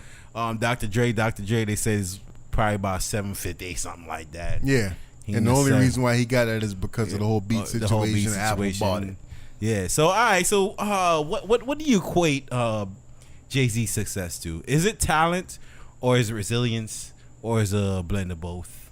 I think it's a blend of both. And again, I've been a Hov or Jay-Z hater for a long time. I've found myself starting to like his music. I found myself starting to respect his hustle. And I'm no longer a Jay-Z hater. So, all right, welcome to the dark side. Yeah. I want to see the man win, but I guess the bigger picture is, why do I want to see him win? Okay, all right. So give us some answers, man. Tell me what's your chain of thought, where you at with it. I don't know if I'm programmed where it's just like, yo, I just want to see black folks win. I want to see black folks in general win, because throughout my life, you know what I mean, born in 1982, we haven't really been winning like that. You haven't seen much representation. We haven't been seeing much representation besides like Oprah. Like I said, you know, the dude that, what's his name? Steven, whatever his name is, that on BET. You know, the movie stars here and there, athletes and da-da-da-da-da. It's like, I haven't really seen that representation where it's just like, yo, these dudes came from nothing. And supposedly, Sean Carter, what homegirl said, what the little young white chick said, your husband sold crack for however many years and da-da-da-da, and you're celebrating that this is crack dealer and he's gonna be a crack dealer for the rest of his life. Like, yo, he told a story. You know what I mean? What he said, something about mistakes. Hov made those, you ain't got to make them. Hopefully you ain't gotta. Hov did that, so hopefully you ain't gotta go through that. Exactly. So again, I in previous podcasts I have said that Jay-Z has been the blueprint for dudes or for young black males out here to say, he's somebody Nipsey Hussle looked up to. Yes. I've gone through these situations. You know what I mean? I don't have a college degree or whatever the case is, but hey, if I can make $1 in the dope game, I should be able to apply that same hustle or same train to the corporate side of it. And we and I know a lot of dudes that's I really I'm next podcast, man. Can we agree on that next Monday, man? We're gonna bring my homeboy out here, man, because you know what I'm saying, he been still stunting on Instagram, still spending a lot of chips, is still getting it out here, and I want to really bring him on here and see what kind of mentalities these dudes be having. These dudes that's I'm with it, bro. I'm with it. So yeah, I'm gonna do that we're gonna do that next weekend, next Monday, man. So like I said, for me, I'm looking at this. It's an inspiration, man. Yeah. I look at it and I say, it inspires me to do whatever I need to build whatever I need to build independently, whether it's entertainment wise, whether it's food wise, whether it's corporate wise, whatever the case is. Because at the end of the day, there's still an aspect of it, like, you know what I'm saying, to achieve you have and to I'm be not expecting to be a billionaire, yeah, bro. because he is a mega star because of the fact that he could rap, he could rhyme words. He could exceptionally well. So there's a hustler's mentality, and he might have a good staff behind him. Yeah, surround himself with the right people, and that's his own doing. But let's not forget that he's able to ascend to where he's at because he have a skill set that not many possesses. So I gotta give him his credit though, man. Shout out to him. Man. Do I like to see it? Not necessarily. I don't feel like we're still at the point where we have corporate freedom. I don't feel like until I see establishment, you know what I'm saying, as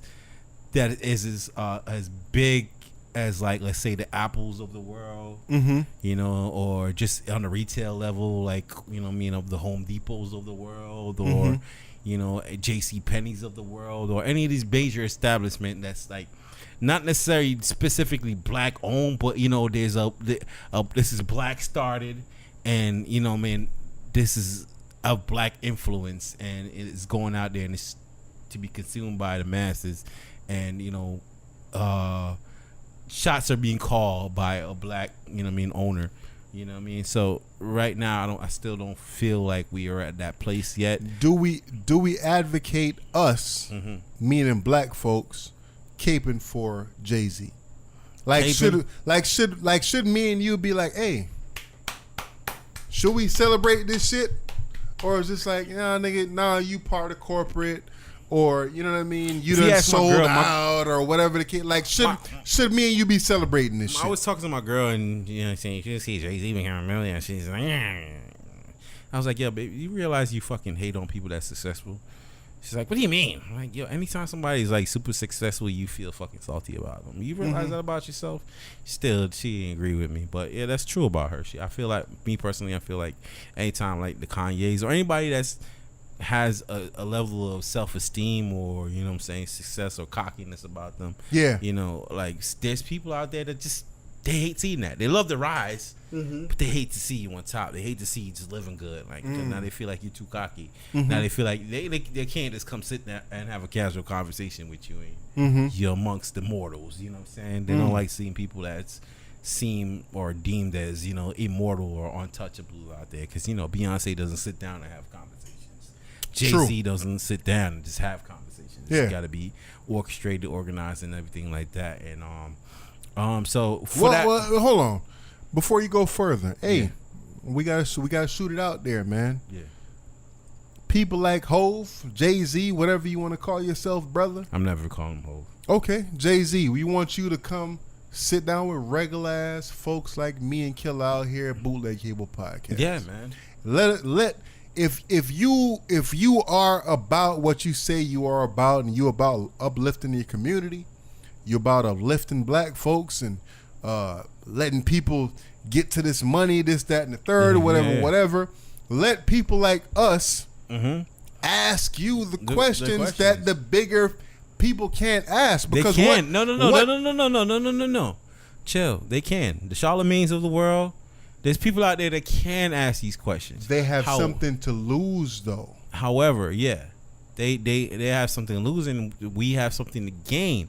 However, to show that you are in touch or in tune, or that you believe in or you like to uplift, I feel like definitely giving a shot to somebody, to us, or people of our stature, you know what I mean? Like, yo, give that shot, give that look to us. Yeah. You know what I'm saying? Showing that, yo, listen, man, we 125 episodes deep, motherfucker. Deep. If you're gonna advocate for Jay-Z, you call him the motherfucking saying all that shit. I don't know. He know the lingo. Yeah. You right. Fuck that. You right. We 125 episodes deep, nigga. Man. We've been doing this shit. We dedicated, nigga. Definitely shout out to Jay-Z. Respect the hustle, fam. Like I said, man. Does it matter to me? Does it inspire you? Are you inspired by this? It inspires me to go out and do something for myself. So yes, I am inspired. Any more inspired than before is what I'm saying. No. So this didn't inspire you, is what I'm saying. No. Okay. No. It like so him. What does this mean to you? For this means like, yo, he on his game. This means that whatever he's been doing behind the scenes, whatever he's been doing business wise, whatever he's been doing musically, production, spending his money, whatever the case, is paid off for him. That's exactly what this means for me. To me personally, I feel like that he's not a billionaire. I feel like this narrative will make him a billionaire. I feel like it's a fake it till you make it scenario. I feel like to make something seem expensive, you got to say it's expensive, therefore it is expensive. And I feel that's what's going on right here. I feel like it's paid marketing. I would agree with you if something were to come out and say that he was behind all of this. Nothing's never gonna come out, but look at what they if you go on different fucking sites, everybody got a different conception of, some people might say his art collection is 50 million. Some people will say it's 70 billion. 70 million. Everybody, they play with these numbers to make it true. You see what I'm saying? I just feel like it's a narrative that they're trying to sell. Okay, and while that's cool, I would be more impressed that if he's worth, like 4 billion, where it's not even a question whether or not he's a billionaire. It's not even a question. We question 1 billion. Jay-Z could cash out right now. He's a billionaire. We trying to make him at 1 billion. Yeah, we trying to make push him. We trying to we're hoping magic, my nigga. That's what we're trying. I feel like we're trying to achieve that with. So and they're gonna push this, and just by saying this, I feel like it puts that energy out there. So when you're looked upon as such, therefore people will. It's like it's bringing a certain level of exclusivity to who you are. It's heightening the sensationalizing who you are. Okay, but I don't necessarily feel like him is personally worth $1 billion. I feel like just gotta look at the move now. He just I know you don't have Apple Music. He just released his entire catalog except for Reasonable Doubt on Apple Music. You know what I'm saying? This is somebody that owns his own streaming platform. Just released his entire catalog for the first time. Like damn near pretty much unannounced. Like, oh shit, there go Jay-Z. Every song I was looking for is on here now all of a sudden.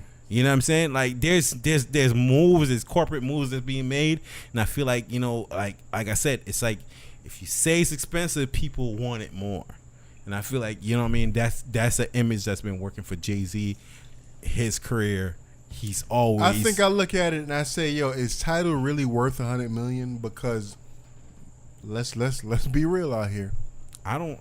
I never download that app. I do not know one person that has Tidal on their phone. Nah, I don't either. Anybody I speak to, they have Spotify and they have Apple Music. That's it. I got Google Play Music. Yeah. Right?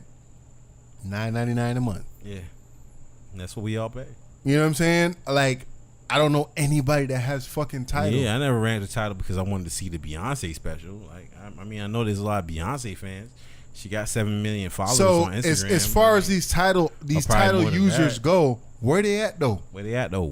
You know what I'm saying? And again, not to be skeptical or you know what I mean. I'm definitely a skeptic in this scenario. I'm not saying the man's worth fucking the man's worth money than I fucking ever possess in my lifetime. Of course, I understand that. I'm just saying to the billionaire stamp. I think that's a billionaire Hove. I'm on the pace to make it. Yeah, man. I hope he gets there legitimately. I hope he's a billionaire that could, open up businesses left and right where his name is on it, and we all could celebrate and shop with it. And you know what I'm saying, another black man could come up underneath that umbrella and make it to ascend to where he is, or something to that aspect, and become a legend out here like a Warren Buffett, and et cetera, et cetera, et cetera. But like I said, I feel like it's more so it's a branding move. I feel like right now, right? Legitimately, I feel like. So when you say that again, like I said, do you think that it's something that he came up with, or is it that the pocket watchers is looking at it? It was like, oh, hey, well, if we finagle these numbers this way and finagle it that way and because like to make art collection, 50 million, 70 million, whatever it is that we just read. Your art collection, does that factor in to how much that you're worth, bro? Yeah. Again, hey. Yeah, but like exactly. you just Look said, at what they're pointing at. Yeah, right. Like you just said, we playing with numbers here, bro. Yeah. Of course, your contributions, this, that, and the third. Yeah, you might be at $1 billion or plus that. But when we talking about your art collection, we really watching your pockets, bro. Yeah. We really watching your pockets. Or it sounds like somebody's trying to find reasons to make something plausible, make it believable. Again, you know what I'm saying? And I'm all about success of the black man. I'm all about success of, what I'm saying, the underdog, this, that, and the third. I'm with you. And again, this is coming from me, a Jay-Z hater. You know what I'm saying? Dude, I'm all about the success, this, that, and the third, but yeah, why? If we playing with semantics or we trying to manipulate numbers, why are we trying to do that? Is it just out of support? Nah, I think, like I said, it's Is it out of love for Jay-Z? Like, what are we doing? Nah, it's continuing to give you that look. If it looks expensive, people will stick to that brand because the value is always perceived. Okay, so fast quality. forward. Jay-Z's a billionaire. What does that do for me and you? It does nothing for me and you, but for the person that might buy a paper plane hat, what are they identifying with? Or somebody might buy a paper plane shirt. What are they identifying with? Or somebody that might bump a Jay-Z car or might push a narrative that Jay-Z is the greatest rapper in the world. What are they saying? You know what I'm saying? Because as you say that, I thought about buying a paper plane shirt. Yeah. I thought about getting a paper plane hat, but I was just like, yeah. What $65. Yeah. What am I saying right now if I'm buying this? $60, whatever it is. How much does it cost for a paper? Yeah. Am I paying? Do I need this? Am I paying that much for a hat, bro? Yeah. Let's think about this. Yeah. Practical. Yeah. Just cover my head, bro. Yeah. It's what this is for. 2 Yankee fitties that could do this. This is to cover my head. Yeah, I could get the same results. Do I really need this hat to cover my head? Yeah. Does it really need to have a paper plane logo on this shit? Yeah, man. And I think that a lot of people need to be, including Jay-Z, including a lot of these clothing designers, I think a lot of them need to be cognizant of what it is that they're doing. Like, yo. They are. They know because there's people that's buying this is a garment to cover my head. Yeah. The reason why baseball players wear a cap is to hide themselves from the sun. Yeah. You know what I'm saying? If they at bat, they got a fucking hat on with the if they're a left hand or right hand batter. Yeah, right? Absolutely, yeah. Other than that, what's the reason of me buying this cap? Yeah. And you know what? That kind of brought me to affiliations and gang affiliations and stuff like that. I started thinking to myself where I forgot what it is that I was watching or reading where something happened where I think it was the comedian Tony, whatever his name is, where he do a lot of the animal impressions and this, that, and the third. Yeah. They were saying that, yo, you advocate for this, that, and the third, but when you put R.I.P. Nipsey, you kind of fell in the category of advocating for a former drug dealer, or this, that, and the third, or whatever. And it's just like, yo, you advocated for a drug dealer by putting R.I.P. Nipsey in this, that, and the third. So Nipsey had the wait, hold your thought. Don't lose it. If anybody watched the Kanye West documentary, or not documentary, but the interview he had with David Letterman, bro, that shit had me dying. I got up off my seat and went to go wash the dishes. In the part where fucking Kanye West was trying to garment David Letterman from his private collection, or from his private closet, and as David Letterman was scrolling through his shirts in the closet, he came across some shirts, you know what I'm saying, with some people that have died, and Kanye was like, yeah, man, you know, we call this line our spirit shirts.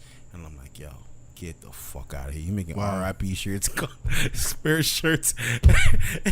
You selling them for fucking $500-$600 because they're spirit shirts. Fuck out of here. But go ahead, though, bro. Go ahead.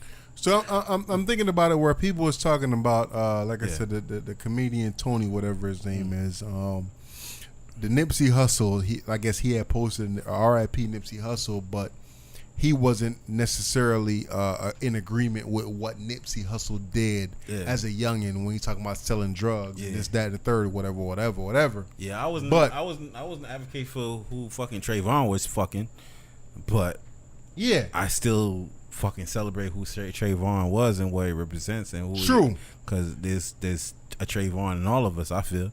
Of course. So, like, yo, you know what I'm saying? So even that's irrelevant what Nipsey did prior to his passing. And a lot of people like to pick out little details like that to kind of downgrade whatever it is. That fat bitch that Trayvon was fucking that couldn't fucking defend him in court. Like, fuck out of here. Yeah. So a lot of people like to point out little shit like that to defend whatever it is, or to go against whatever it is that you trying to represent. And it's just like, yo, man, I'm about what I'm about. Respect whatever it is that I'm about. I don't have to go into details and say, oh, let me separate Nipsey Hussle from Jay-Z, from this, from that, da-da-da-da. I'm all about upliftment or whatever the case is, and let me just represent whatever I represent. But then people like to try to, you know what I mean, question and this, that, and the third, and poke holes and whatever it is that you about, whatever. It's just like, yo, man, just let a nigga be. Yeah, man, I agree with that. I agree with that 1,000%, man. It's like, yo, we could represent what's positive about somebody. You know what I'm saying? Because everybody has some negatives about them, man. And in this day and age, there's a lot more negatives that's surfacing, man. Let's look at what's positive about people again, and let's roll with that, man. So, you know, regardless of who Nipsey was, drug dealer, you know what I mean? Like, yo, some of the hardest lines, like, you know what I'm saying, I heard Nipsey say, you know what I mean? Like I said, was talking to you off air the other day about Nipsey, like me catching some of the lines what he's saying, and just realizing how powerful and impactful it was. And you were saying, like, a lot of his lines, if you listen to his rap on the surface level, it might sound like a lot of braggadocious bragging and typical generic rapper talk, but you gotta really like catch the nuances of what the man was doing. You know what I'm saying? Like, and Nipsey saying something like, yo, you know what I'm saying, take you behind them buildings, let you expose your rage. You know what I'm saying? Take you across the street, let you explode a face. But it's all right, my nigga, now you got a life to save. It's like, damn. That's a deep ass line. It's like, yo, listen, bruh, we gonna jump you in. We gonna let you go ahead and, you know what I'm saying, expose all that violent tendency that's inside of you that you got built up from this harsh life that you live in.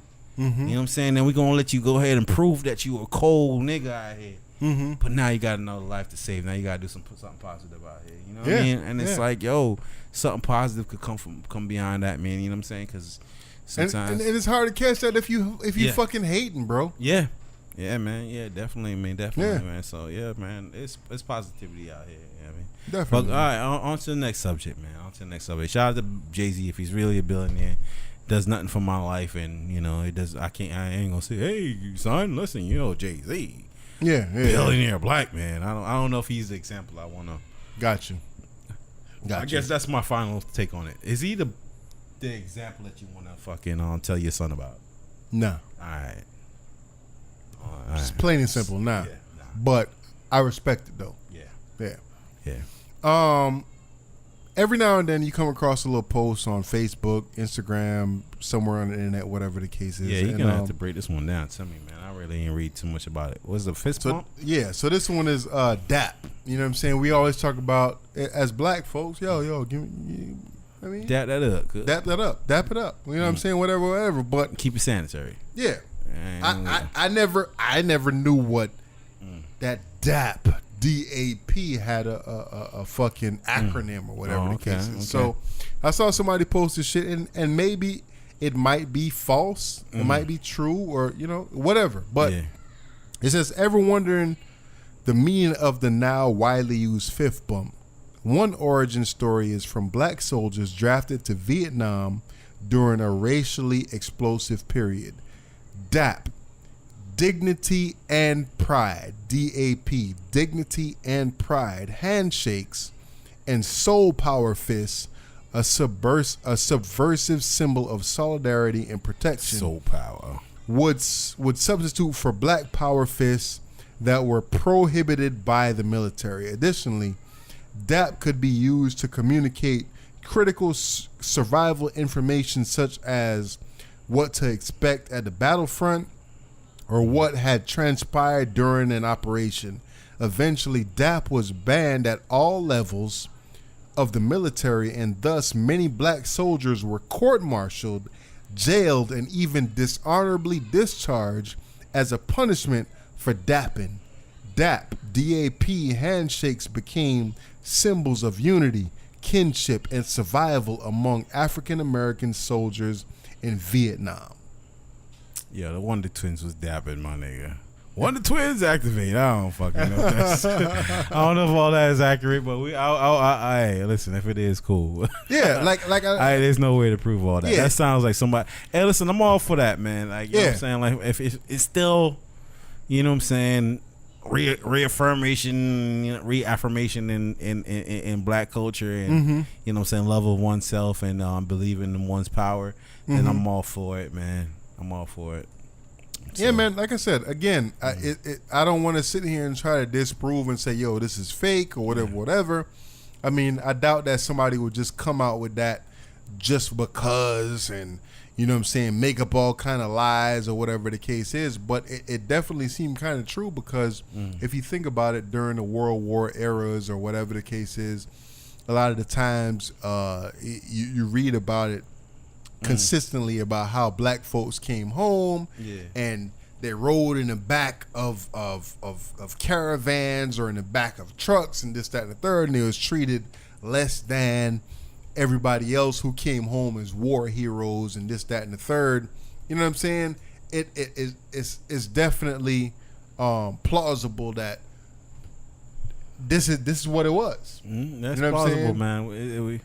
We seen some horrific things. The way people of color have been treated throughout history, and another example of that is something that you trying to put me on to, which I kind of watched one episode and I'm done. I'm not gonna watch the rest of it, man.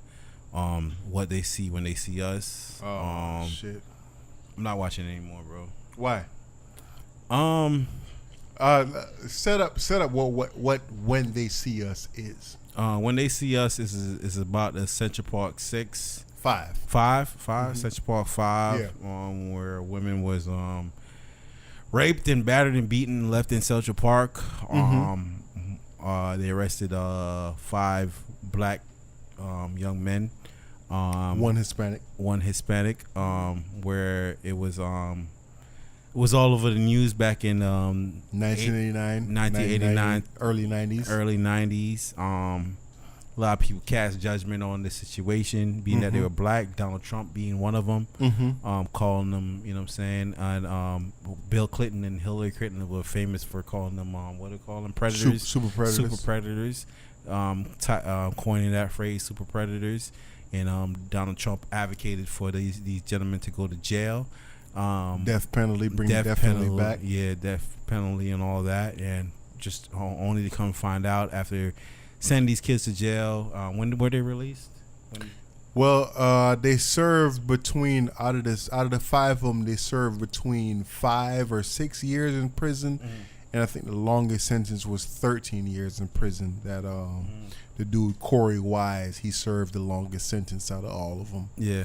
How were they found? How are they deemed to be found not guilty at this point? They were exonerated by someone who was in prison. I forgot the name of the person, but he confessed to the crimes and said that he acted by himself, and he provided DNA evidence that showed that this dude acted by himself, either by himself or with one other person. Yeah. Now, if we go back to the actual Central Park 5 case, there was no DNA evidence. Yeah. There was, even though they all confessed. Yeah. So watching the first episode, that's a point where I turned it off. I stopped watching where they got to the dad, you know what I'm saying, Omar from fucking The Wire. And they started swaying him to kind of persuade his son to start confessing. And I was like, yo, this is sad. This is disgusting. I don't even want to watch this. And the reason why I don't watch this because, you know what, man, I know all the injustices that's happened to people that resemble me. I've seen all the cases and scenarios, and I could only imagine all the things that someone could go ahead and put on us. And these are people that hate us. These are people that think we're criminals, and these are people that think that we're the lowest form of life and have no care for our lives anyway. So there really isn't nothing you could tell me today in fucking 2019 and beyond that will make me go, what? Wow. No. I believe all of it can happen. I believe all of it has happened, and I believe all of it is to come. Well, you see what I'm saying? So watching this right here, right now, it's really not. It's really bring my spirits in a negative place that I don't want to necessarily be. It's not that I'm trying to turn my back on all of it.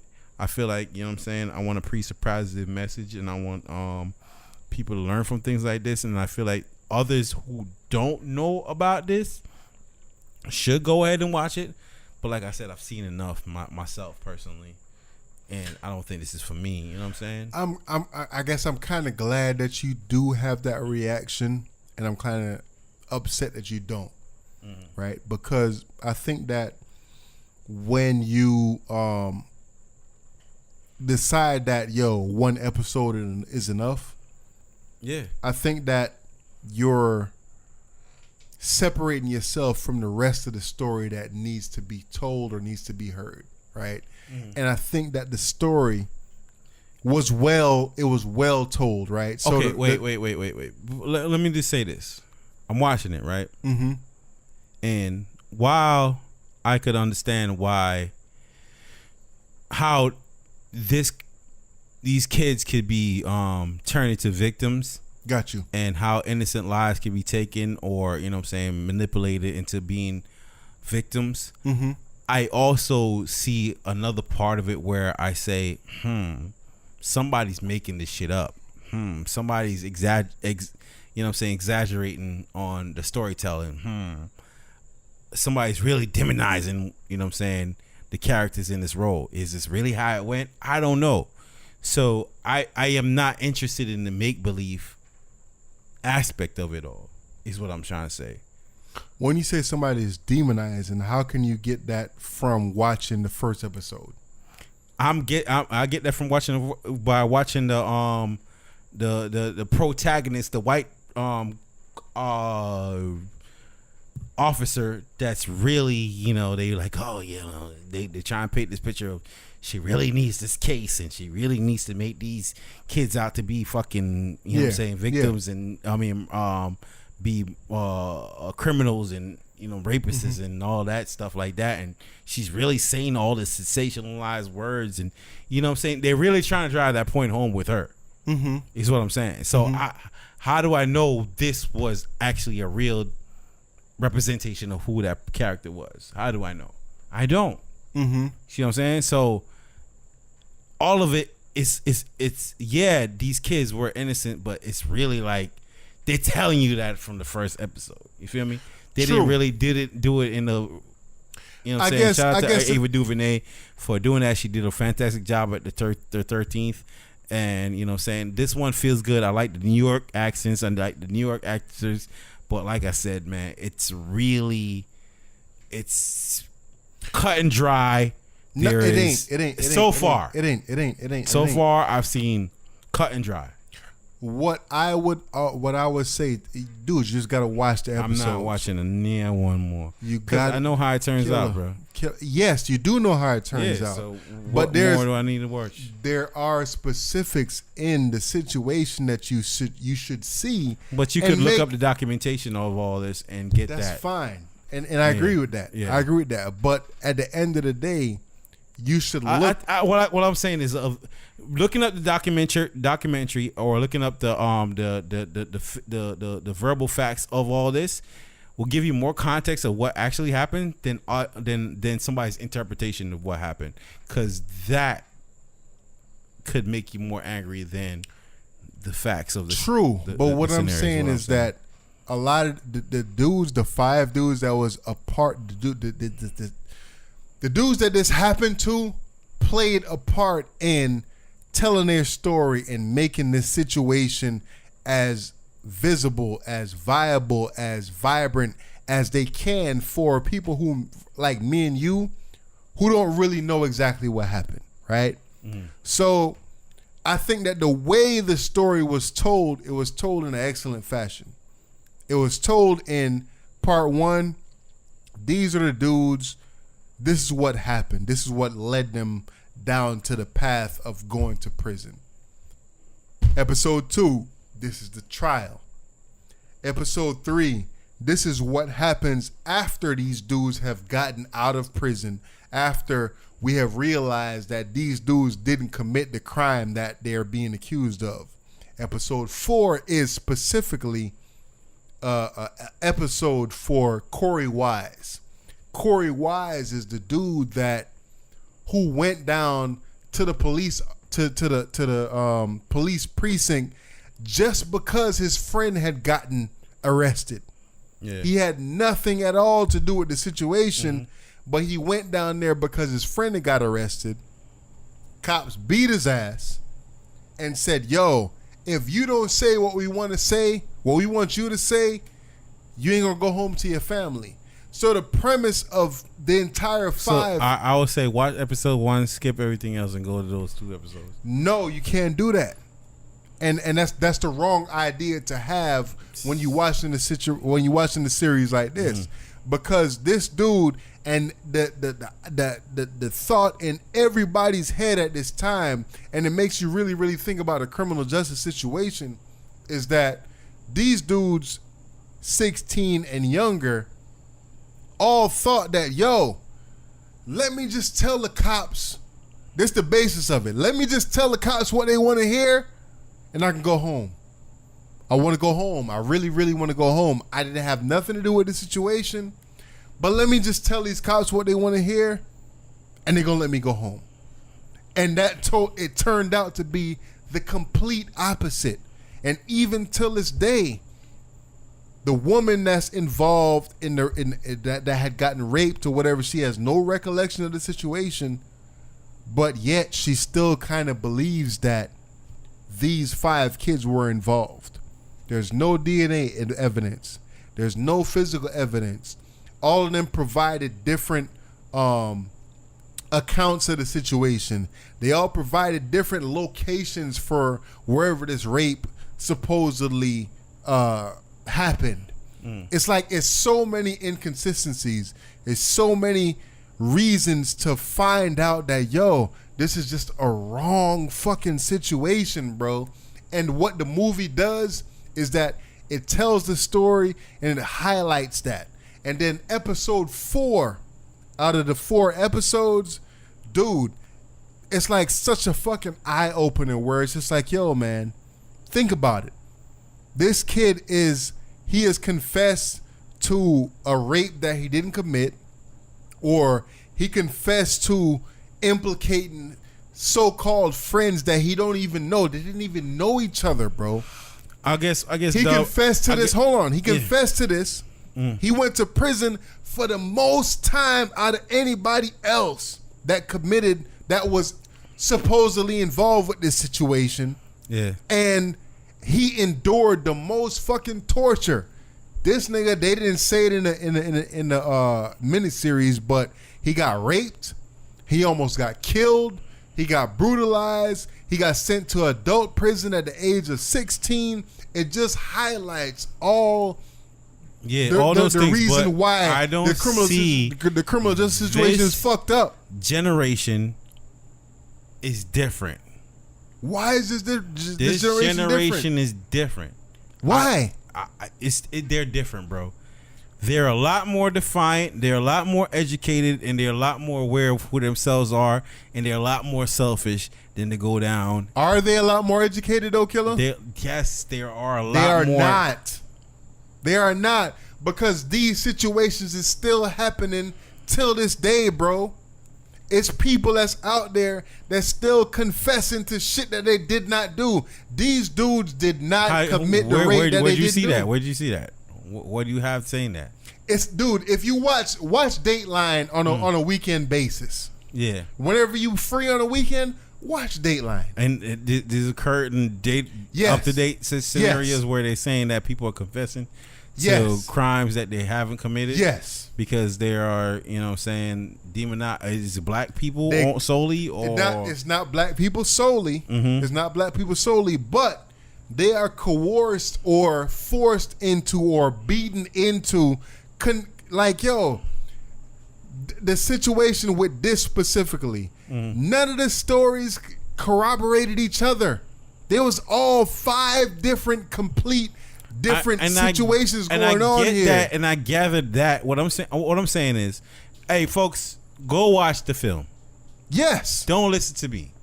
I'm just saying, I know. But you don't know, though, bro. I know. You don't. I do. How? Nothing you told me just now surprised me, because anything that transpired from arresting 6 people for not doing what they did, anything dark, anything under the light could happen at that point till now. And I'm glad that somebody in prison came forward and confessed and got these men freed, got their freedom. And I'm happy to have learned that lesson on behalf of their sacrifice. I praise them for their sacrifice. But And moving forward, like I said, others can learn from this. So that's why their sacrifice made sense. There's always got to be examples, bro. Because people don't learn unless they learn from their bad experiences, and the wise people learn from others' bad experiences. True, but I'm happy for that. But what I'm saying is, right now, if you watch this, it may put your mind in a darker place than me. It puts my mind in a darker place than I would like to be at. Is what I'm saying. But it seems like you're afraid of that. It's not a necessarily afraid of that. It's the direction of where my life is going, and what I intend to preach and what I intend to project from myself. I don't feel like I need to understand those examples, but I don't feel like I need to see somebody else's representation of it, because that's somebody's interpretation of it, and that person's interpretation might be more extreme or more sensationalized than what actually happened, Doug. Okay, is so what I'm saying. True. So that's why I stay away from it, because we have to remember that this is a film meant to invoke emotions. Of course, 1,000%. So therefore, I'm not disagreeing with that. That's what I'm saying. So I would encourage people, read the case, understand what happened with the case, and understand where it's coming from right now. If you choose to watch the film, just like when we was in high school, we watched Roots. The next day was Cracker Day, bro. We beating up every fucking cracker that we see, because we are enticed. We're angry. We're upset, and based on someone's interpretation of all these events. Yes, but remember now, we are of a different age. Mm-hmm. You have a different thought process. Okay. So this film cannot get you to that point where you're going to make this fucking Cracker Day, right? Okay. So what I'm saying to you, dude, you a grown ass man. You got kids and shit. I got kids and shit. We not out here fucking looking at this shit like, yo, we need to be out here. And that's fine though. We have a difference of opinion, and you're encouraging people to go ahead and watch the film. That's cool. All I'm saying, all of it is cool. I'm not against people going and watching it. I'm just saying, for me, I don't need it. That's all I'm trying to say. And if you're saying that, then that's cool. I'm fine with that. Okay, too. so it's hard for me to say that you need it. I'm not. I can't say that for you in your life. Yeah, and your entertainment. Yeah. But what I am saying is that watch the film and look at the entirety of the film. It don't make sense to watch just the first episode and then to come to a understanding. Yes, I can, because the film was made. The first episode was very cut and fucking dry, and maybe, bruh, it's cut and fucking dry. Let's go ahead and set it up. Hey, young man, you had a few. You could have been first tenor today. Hey, young man, you could be a basketball player like such and such. Okay. Hey, young man, setting up all these brothers. Okay, let's go to the park. Let's wild out and beat up. Let's harass people. Let's going across, riding out Central Park on bikes. Hey, I've done that shit. I understand that kind of mentality. I've been a part of a fucking crew and doing stupid shit and doing stupid shit. I'm not saying that I would have took it to the next level. Young man, the cops raided them, and now a fucking officer, you know what I'm saying, a senior officer who wanted the case more than the fucking homicide people wanted the case. And the homicide person really sensationalized her and said, "No, good luck, killer." So now she's pushing. You get it all wrong, though. How am I getting it wrong? That's what they put on screen, bro. No, that's not. They didn't put that on screen. They didn't tell. The lady didn't stand in front of her and said, "Hey, good luck on that fucking case." She didn't say that. She did, killer. But you're getting it. What am I getting wrong? Watch the other 3 episodes. Why do I need to watch it when I saw the first one, bro? The first one don't explain the other 3, bro. But I know the case already is what I'm saying, dub. Yes, you know the case, but you don't know the specifics of what led to what's going down right now. That's what I'm saying. Don't watch, dude. I can't sit here and watch the first. All right, people, go ahead and watch it then. I'm good. That's what I'm saying to you is I can't sit here and watch the first 2 seasons or first 3 seasons of Game of Thrones and then know exactly how the fucking shit ends. Don't do that. What I'm saying is that you already invested your time in watching the first fucking episode. Watch the other 3 episodes. I'm not saying that you need to watch them today or tomorrow or whatever the case is, but watch the other 3 episodes. Hey, if somebody told me at the end of Game of Thrones, Daenerys dies and then I'm not watching. But what I'm saying to you is watch the other 3 episodes and come up with your own opinions. Like, dude, you cannot. But based on what you're hearing from me, from what everybody else is posting on social media, it's still not going to get you to grasp the full conversation or the full severity of what happened during this situation. Okay, what have you grasped? What have you grasped? Don't worry about what I grasped. I'm asking what you grasped. What have you grasped? Dude, what I grasp is that this criminal justice situation, the criminal justice system is fucked up. Whoa! But big reveal! Holy shit! It's not a big. We didn't know that. It's not a big reveal, bro. We didn't know that though. It's not. We did know that, and you know that we did know that. But it's specific to this fucking case, bro. It's specific to people who like. It's people out there that don't understand how could people confess to a crime. And them people ain't fucking watching this shit, my nigga. That's what I'm trying to tell you. So why they preach? What I'm saying is I'm the choir. You're preaching to the fucking choir. I've seen and I've heard all these things, dub. Is what I'm saying. This is not for me. If they want to find a way to break through to people that don't understand these things and don't believe these things, then they need to find a way to break through that. But preaching to somebody that already seen these things and understand these things, as somebody that from that, I don't feel like it's for me. It's not for me because I've already seen this. I've seen how this played out. I understand the dynamics of this. I understand racism is true. I understand how they can victimize a black man. I too have lived and experienced that. I too have been put in that position where they try to make me to be somebody I wasn't. I've been there. You see what I'm trying to say? So like, I don't understand. That is not for me. I already experienced that. If you're trying to preach to somebody or trying to get some understanding from somebody, then cool. Hopefully y'all depicted this in the right way that could break through those walls, but it's not for me. For me. So what is the real reason why you refuse to watch the other 3 episodes? Real reason is because I don't feel like I need to be as angry about something that's already taken place. How do you know it's gonna make you angry though, bro? Because I'm already angry, Dub. I'm already angry when they sat there and told the dad, "Hey, listen, man, you know, you didn't tell your job that you're a convicted criminal, whatever. You know, I've been working extra shift and this shouldn't affect my job. Well, you know, we need to get your son to confess." I'm like, oh, you fucking shit. It's bigger than that, though. I don't give a fuck. This shit is taking me down the wrong fucking path already. All right, dude. Taking me down the wrong goddamn path already. So I'm out. I'm over that shit. Dude, hey man, listen. At disagreement is healthy. I always say that to people in the fucking comments. Yes, dude. it is. Yes, it disagreement is fucking healthy. Yes. I never took you to be one of those people, bro. Now we're getting labels. Yes.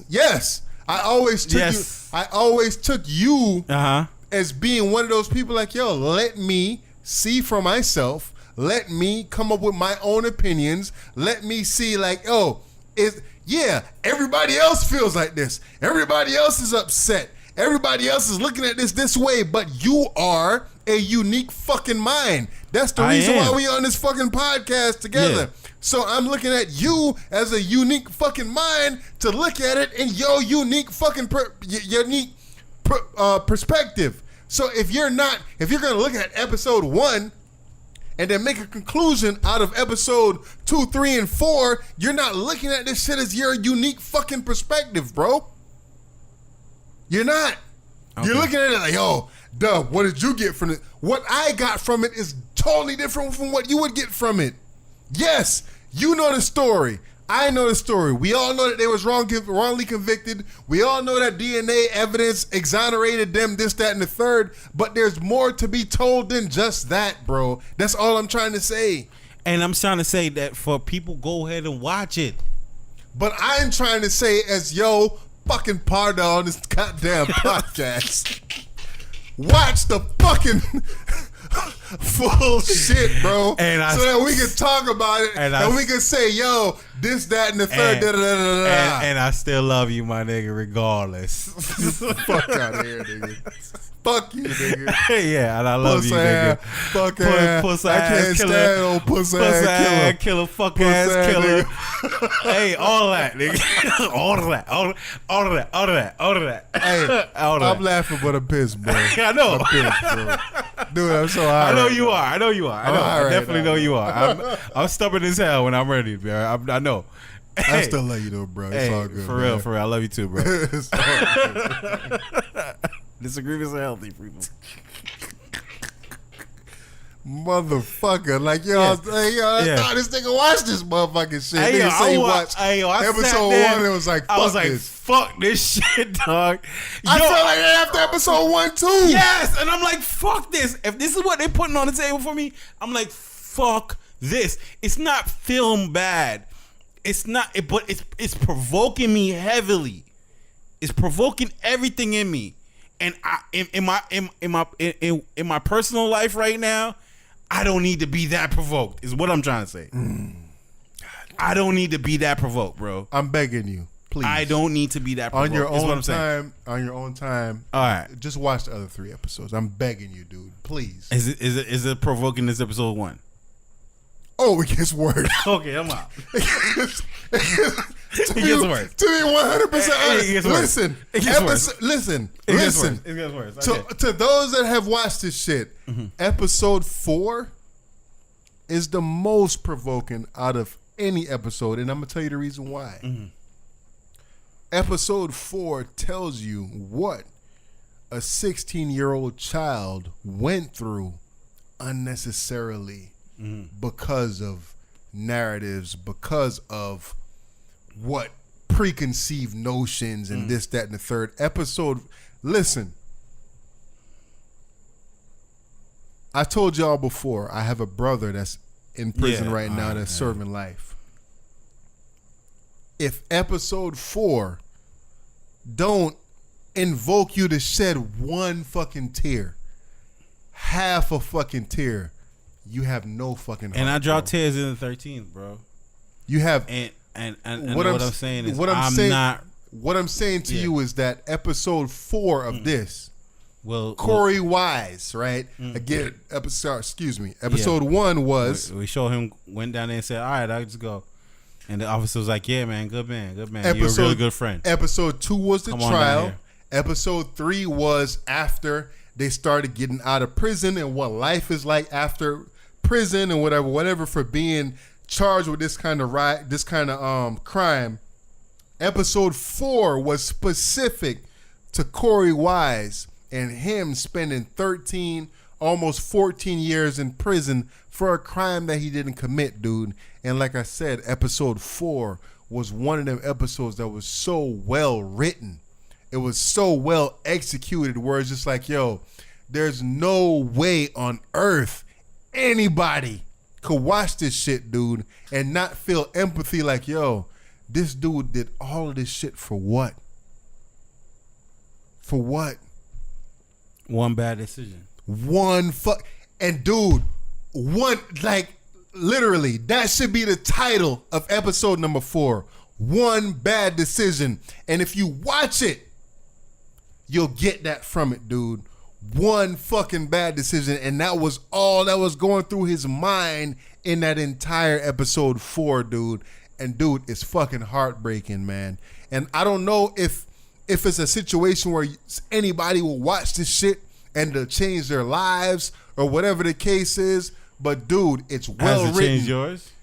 It hasn't changed mine because I feel like I'm experiencing it already. Not firsthand, but secondhand. Yeah. I'm experiencing it already. But I've watched it and I'm just like, it's provoking you, right? It's not necessarily provoking me, but it's like, yo, I understand. Like, damn, bro. Damn. Like, that's like. But there's a level of anger in there, right? It's a level of anger, but it's not like an anger where it's just like, yo, let me go out and fucking start killing white people. Nah. But, you know what I'm saying? But it really makes you angry, though. Yes. And it makes me angry because I know for a fact that this is still going on today. This is 1989 we talking about, bro.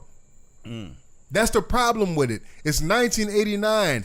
Laws have been changed that makes it easier for children, specifically Black and Hispanic children, to go to prison for extended sentences, life sentences, this, that, and third, all across the country because of this case. Who are you really as a person? Is it your subconscious thoughts or your forefront thoughts? Is it thoughts that you abide by every day, or is it things that... It's a combination of both. It's the nuances that you don't know.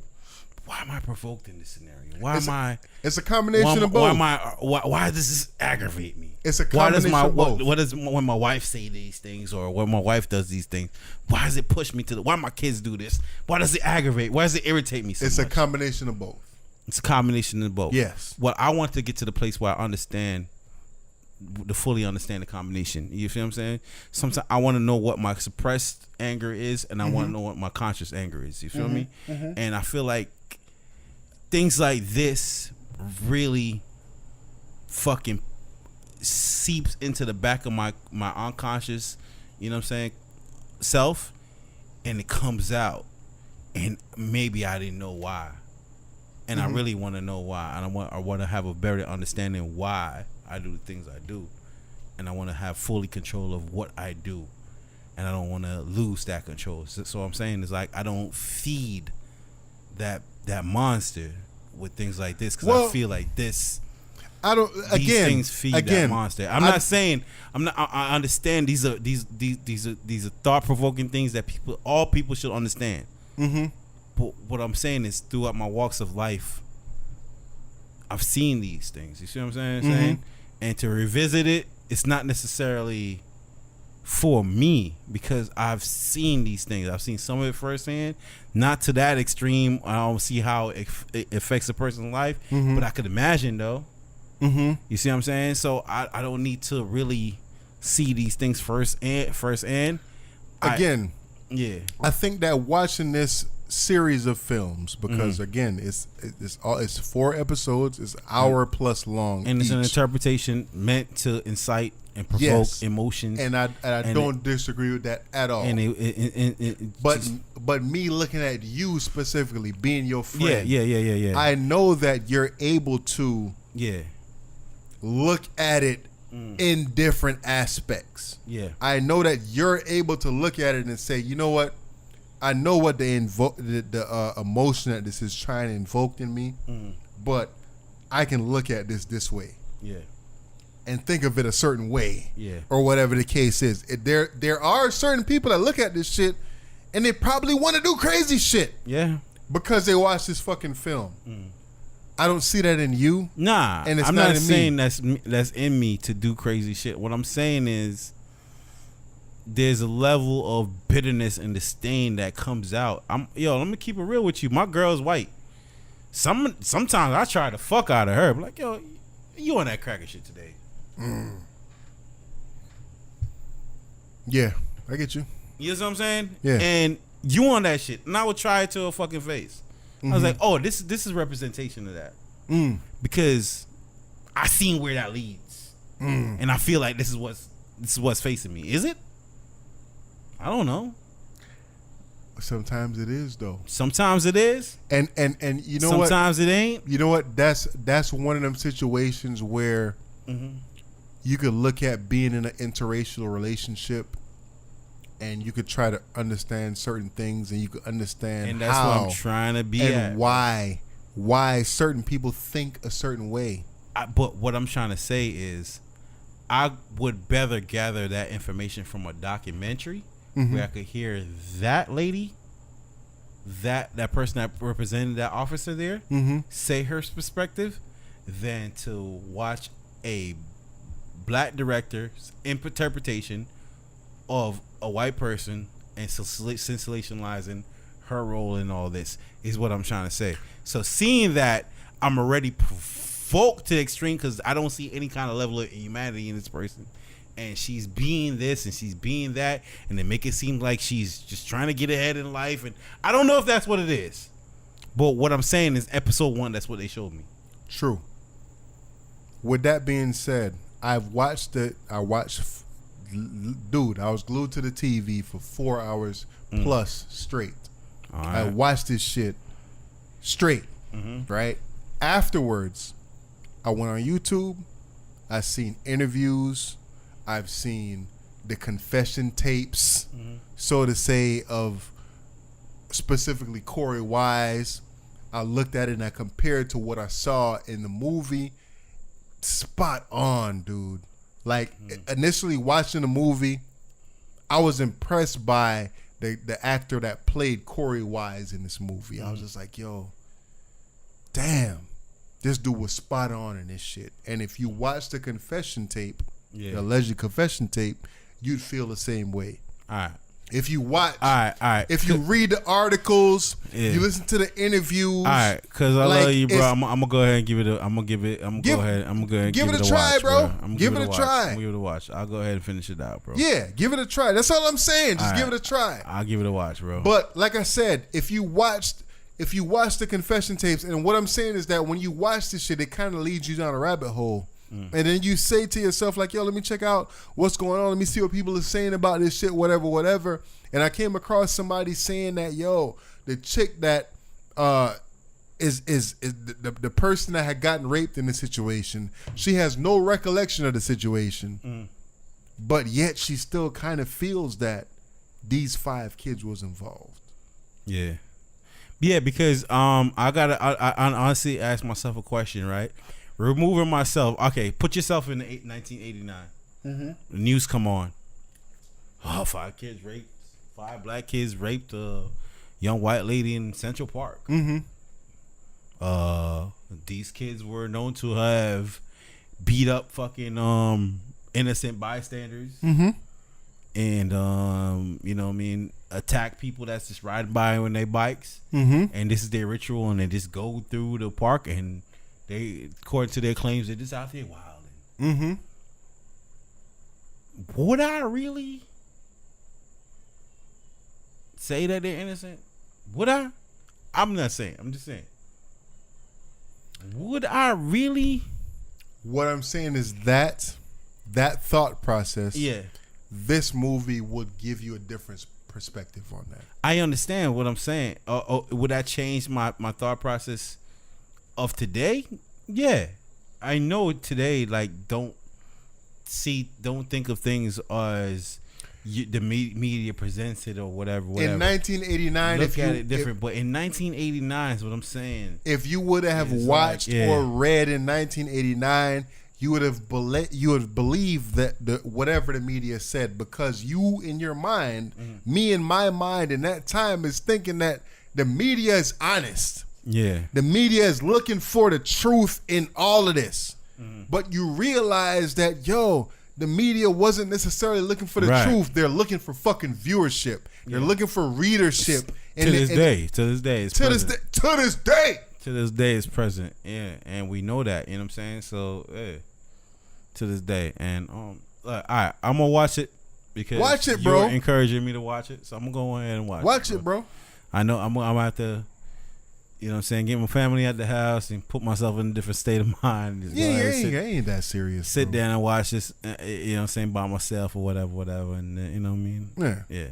You know what I mean? Like I said, I'm not watching, what's that, 40 days, how many days of slaves, whatever the fuck. I'm not, I'm just kind of over these movies, that's what I'm trying to say, though, you know what I mean? But I'm gonna give this one a document, this movie right here, this show, this series. I'm gonna give it a look, because Ava Duvernay did do a fantastic job at 13th, and you know what I'm saying, showing Khalif Bronner and showing that, you know what I'm saying, the whole scenario right there. So I'm gonna give it a shot. I hope she does a fucking one. I would watch the Trayvon Martin one, be honest with you. I'll definitely watch the Trayvon Martin one, but this one right here kind of really Dude, it provokes me again. Yes, I agree. It's a difficult watch. Yeah, I'm not saying it ain't. Just the whole thing of it. You know what I'm saying? A white woman getting raped and 5 black innocent kids being forced and beaten and coerced, and it just shows. I guess what provokes me the most is just showing black people in a helpless state. And that's what it is. That's exactly what it is, and I'm gonna be 1,000% honest with you. That's what it is. It's showing black people in a helpless state, bro. It really fucking hurts me, bro. Gotcha. And I never want to feel like that, and I don't want to see anything that represents that, and that's what really, really deeply provokes me. Got you. And as soon as I saw the dad, it was like, oh, they put him in a helpless state. He's getting his son. I was like, yo, I am fucking deeply saddened by this. And the crazy thing about that, I that, don't want to see this anymore. Me and the wife had an argument about that specific scene. Okay. She felt like the dad was in the right. And he was trying to help the son. Right. And this, that, and the third. And I'm like, yo, how the fuck can you look at this shit and tell me that you feel like the dad was trying to help the son in this situation? Yeah. He was trying to help himself. Because he knew that he had a criminal past. And he's trying to save his job. He's trying to save his job in the situation. How can you tell me that he was trying to help his son? And she didn't understand throughout the entirety of the series that the son felt the same way that I felt. Like, yo, nigga, you was just trying to look out for your own best interest. You wasn't trying to look out for me. Yeah. You know what I'm saying? So, dude, what I'm saying is that it invokes a lot of different emotions. And the only way to experience those emotions, not to listen to me or to anybody else, is just to watch the shit. Just watch it. Just like anything else, just watch the shit, bro. All right. You know what I mean? All right, you got me. So You got me. I'm gonna check it out. We kind of long on this episode. We got a lot of shit. Where we at? Minutes. Nigga, we damn near 2 hours and a half. So We know that and Andy Ruiz knocked out fucking Anthony Joshua. Oh my nigga goodness. with a fucking dad bod. Hey, that nigga must got a fucking iron neck, bro. Cause Joshua was connecting with him. It's just homeboy was just relentless. Watching that fight forced me to watch some highlights of his. Mm-hmm. Never heard of him before. Now. Have you? I never heard of him before this fight. Never. And I'm a boxing fan. And you went ahead and looked at some highlights. Oh, of course. Seeing how he fights and everything like that, and how he fights is exactly how he fought. Exactly how he fought Joshua. Exactly how he fought Joshua, and he just he has a relentless. He keeps coming at you, and I feel like if Joshua would have kept on pegging and moving, he could have took that fight. Except that he probably got cocky, thought he outclassed this person. Yes. Definitely. Significantly. Definitely. And he wasn't prepared for, the chubby fat boy power, bro. It's different, bro. That's that retard strength, bro. Yeah, man. That shit hit you, you're like, what the fuck? I agree. Yeah. I agree. So, no disagreement, man. I don't feel like what was his name? Ruiz was necessarily the better fighter. I just feel like Ruiz was just relentless in this fight, and I think that Anthony Joshua underestimated him. Yeah, by far. And I think what to me, when I look at the positive side of all of this, the good thing for boxing is that you can still.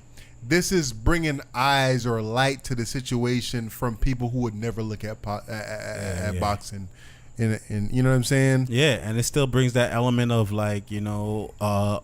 unpredictability where definitely you could have a fighter just has a skill set. And what I'm saying? All fights are about matchups, and you know what I'm saying? It was an unpredictable matchup where styles make fights. They didn't look into this young man's or however old he is skill set and see that this dude could take a punch. Yeah, and he just keeps on fucking swinging. Yeah, Yeah. So I mean, the reach difference and everything like that was just like Anthony Joshua got this on paper. It was a landslide. I'm a part of this. I'm a part of this boxing group, right? And in the group, I put in a message. I said, "Yo, who is this dude that Anthony Joshua about to knock out on Saturday night?" Yeah, that's what I put in the group. Yeah. Because I was like, "Yo, it ain't no way." You know what I'm saying? And I think that Joshua felt the same way. And then if you watch the fight, he knocked him down. Third round. And then dude came back and knocked Anthony Joshua down 2 times in that round. And Joshua just never recovered from that shit. Never did. You know what I'm saying? Wobbly. Because, again, I'm a fan of boxing. Man. I'm a fan of boxing, so I know who Anthony Joshua is. But most casual fans, people that watch sports on a you know what I mean, semi-regular basis, y'all don't know who Anthony Joshua is. Yeah. So I think that this upset brings a lot of light to the sport.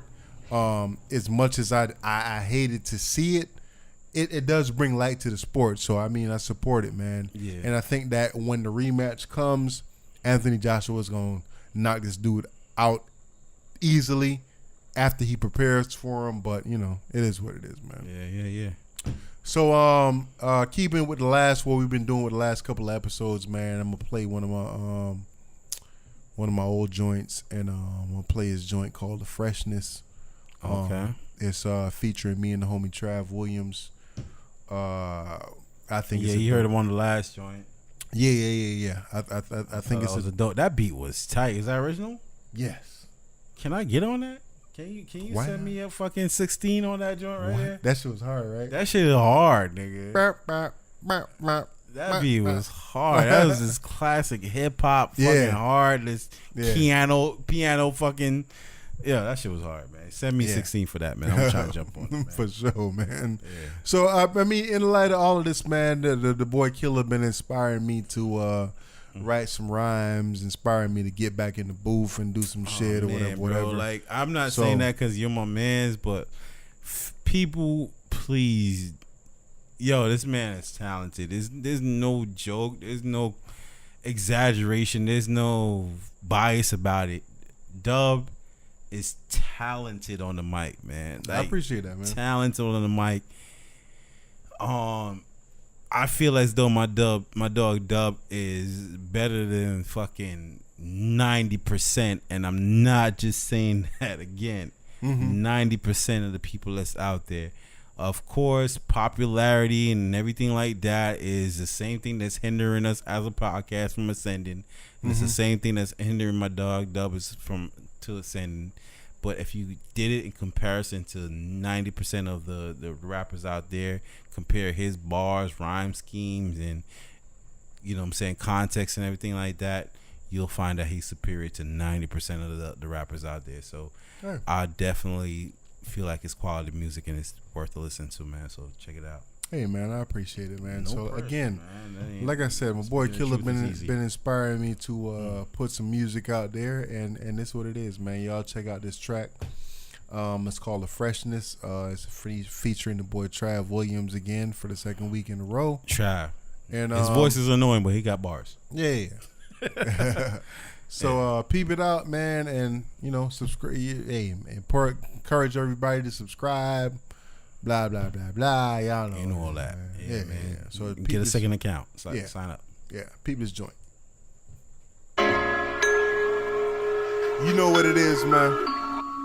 Okay, my dog. Yo, man, this track laid back, man. Oh shit, that nigga done turned down the EQs on this one right here. Rogers' Neighborhood. His voice coming in a little different. But y'all know what me and Trav about to do on this shit, man. Holla at me. Let's go.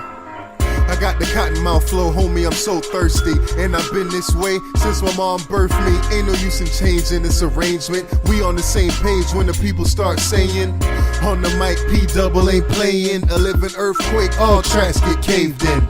And if you ever think about invading my place, I'll be taking more headshots than MySpace. And I ain't talking about cameras, it's digital. I'm serious, on the mic I get rid of fools. If you like, call me MC Homicide. P-double, known to bring the drama by.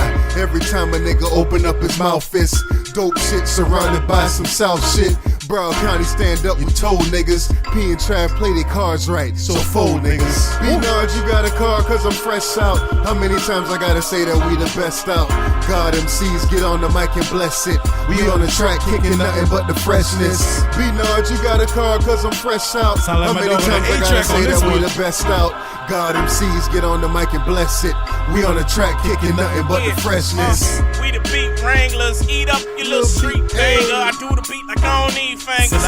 See, we beef like blue wranglers or moose anglers. I shoot you when the mood change up. And hold producers for ransom to do the change up. And then I throw them off the roof to clog the driving lane up and try to piss in the puddle before they try to stain up. So deranged cause my brain connected on the strange butt. I'm still hunting for a 45-year-old. Yeah, light-skinned Euro. Pussy tighter than that little circle in the middle of a honey nut churro. Innocent stero.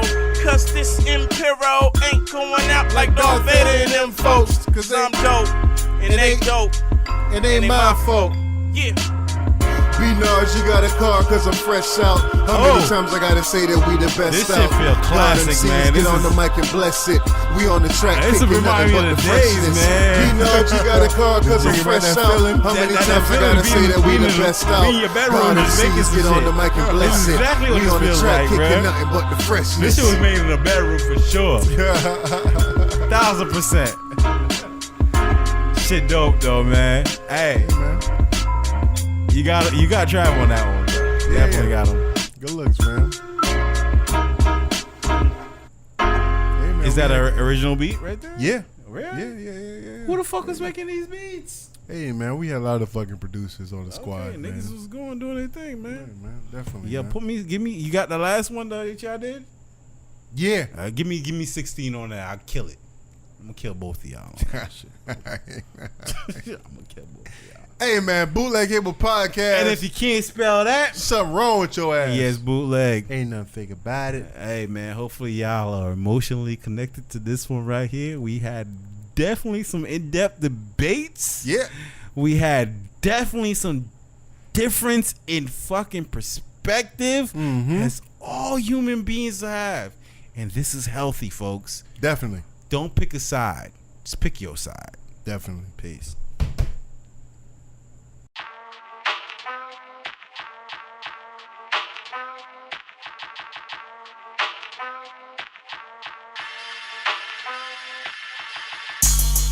Bootleg Cable Podcast.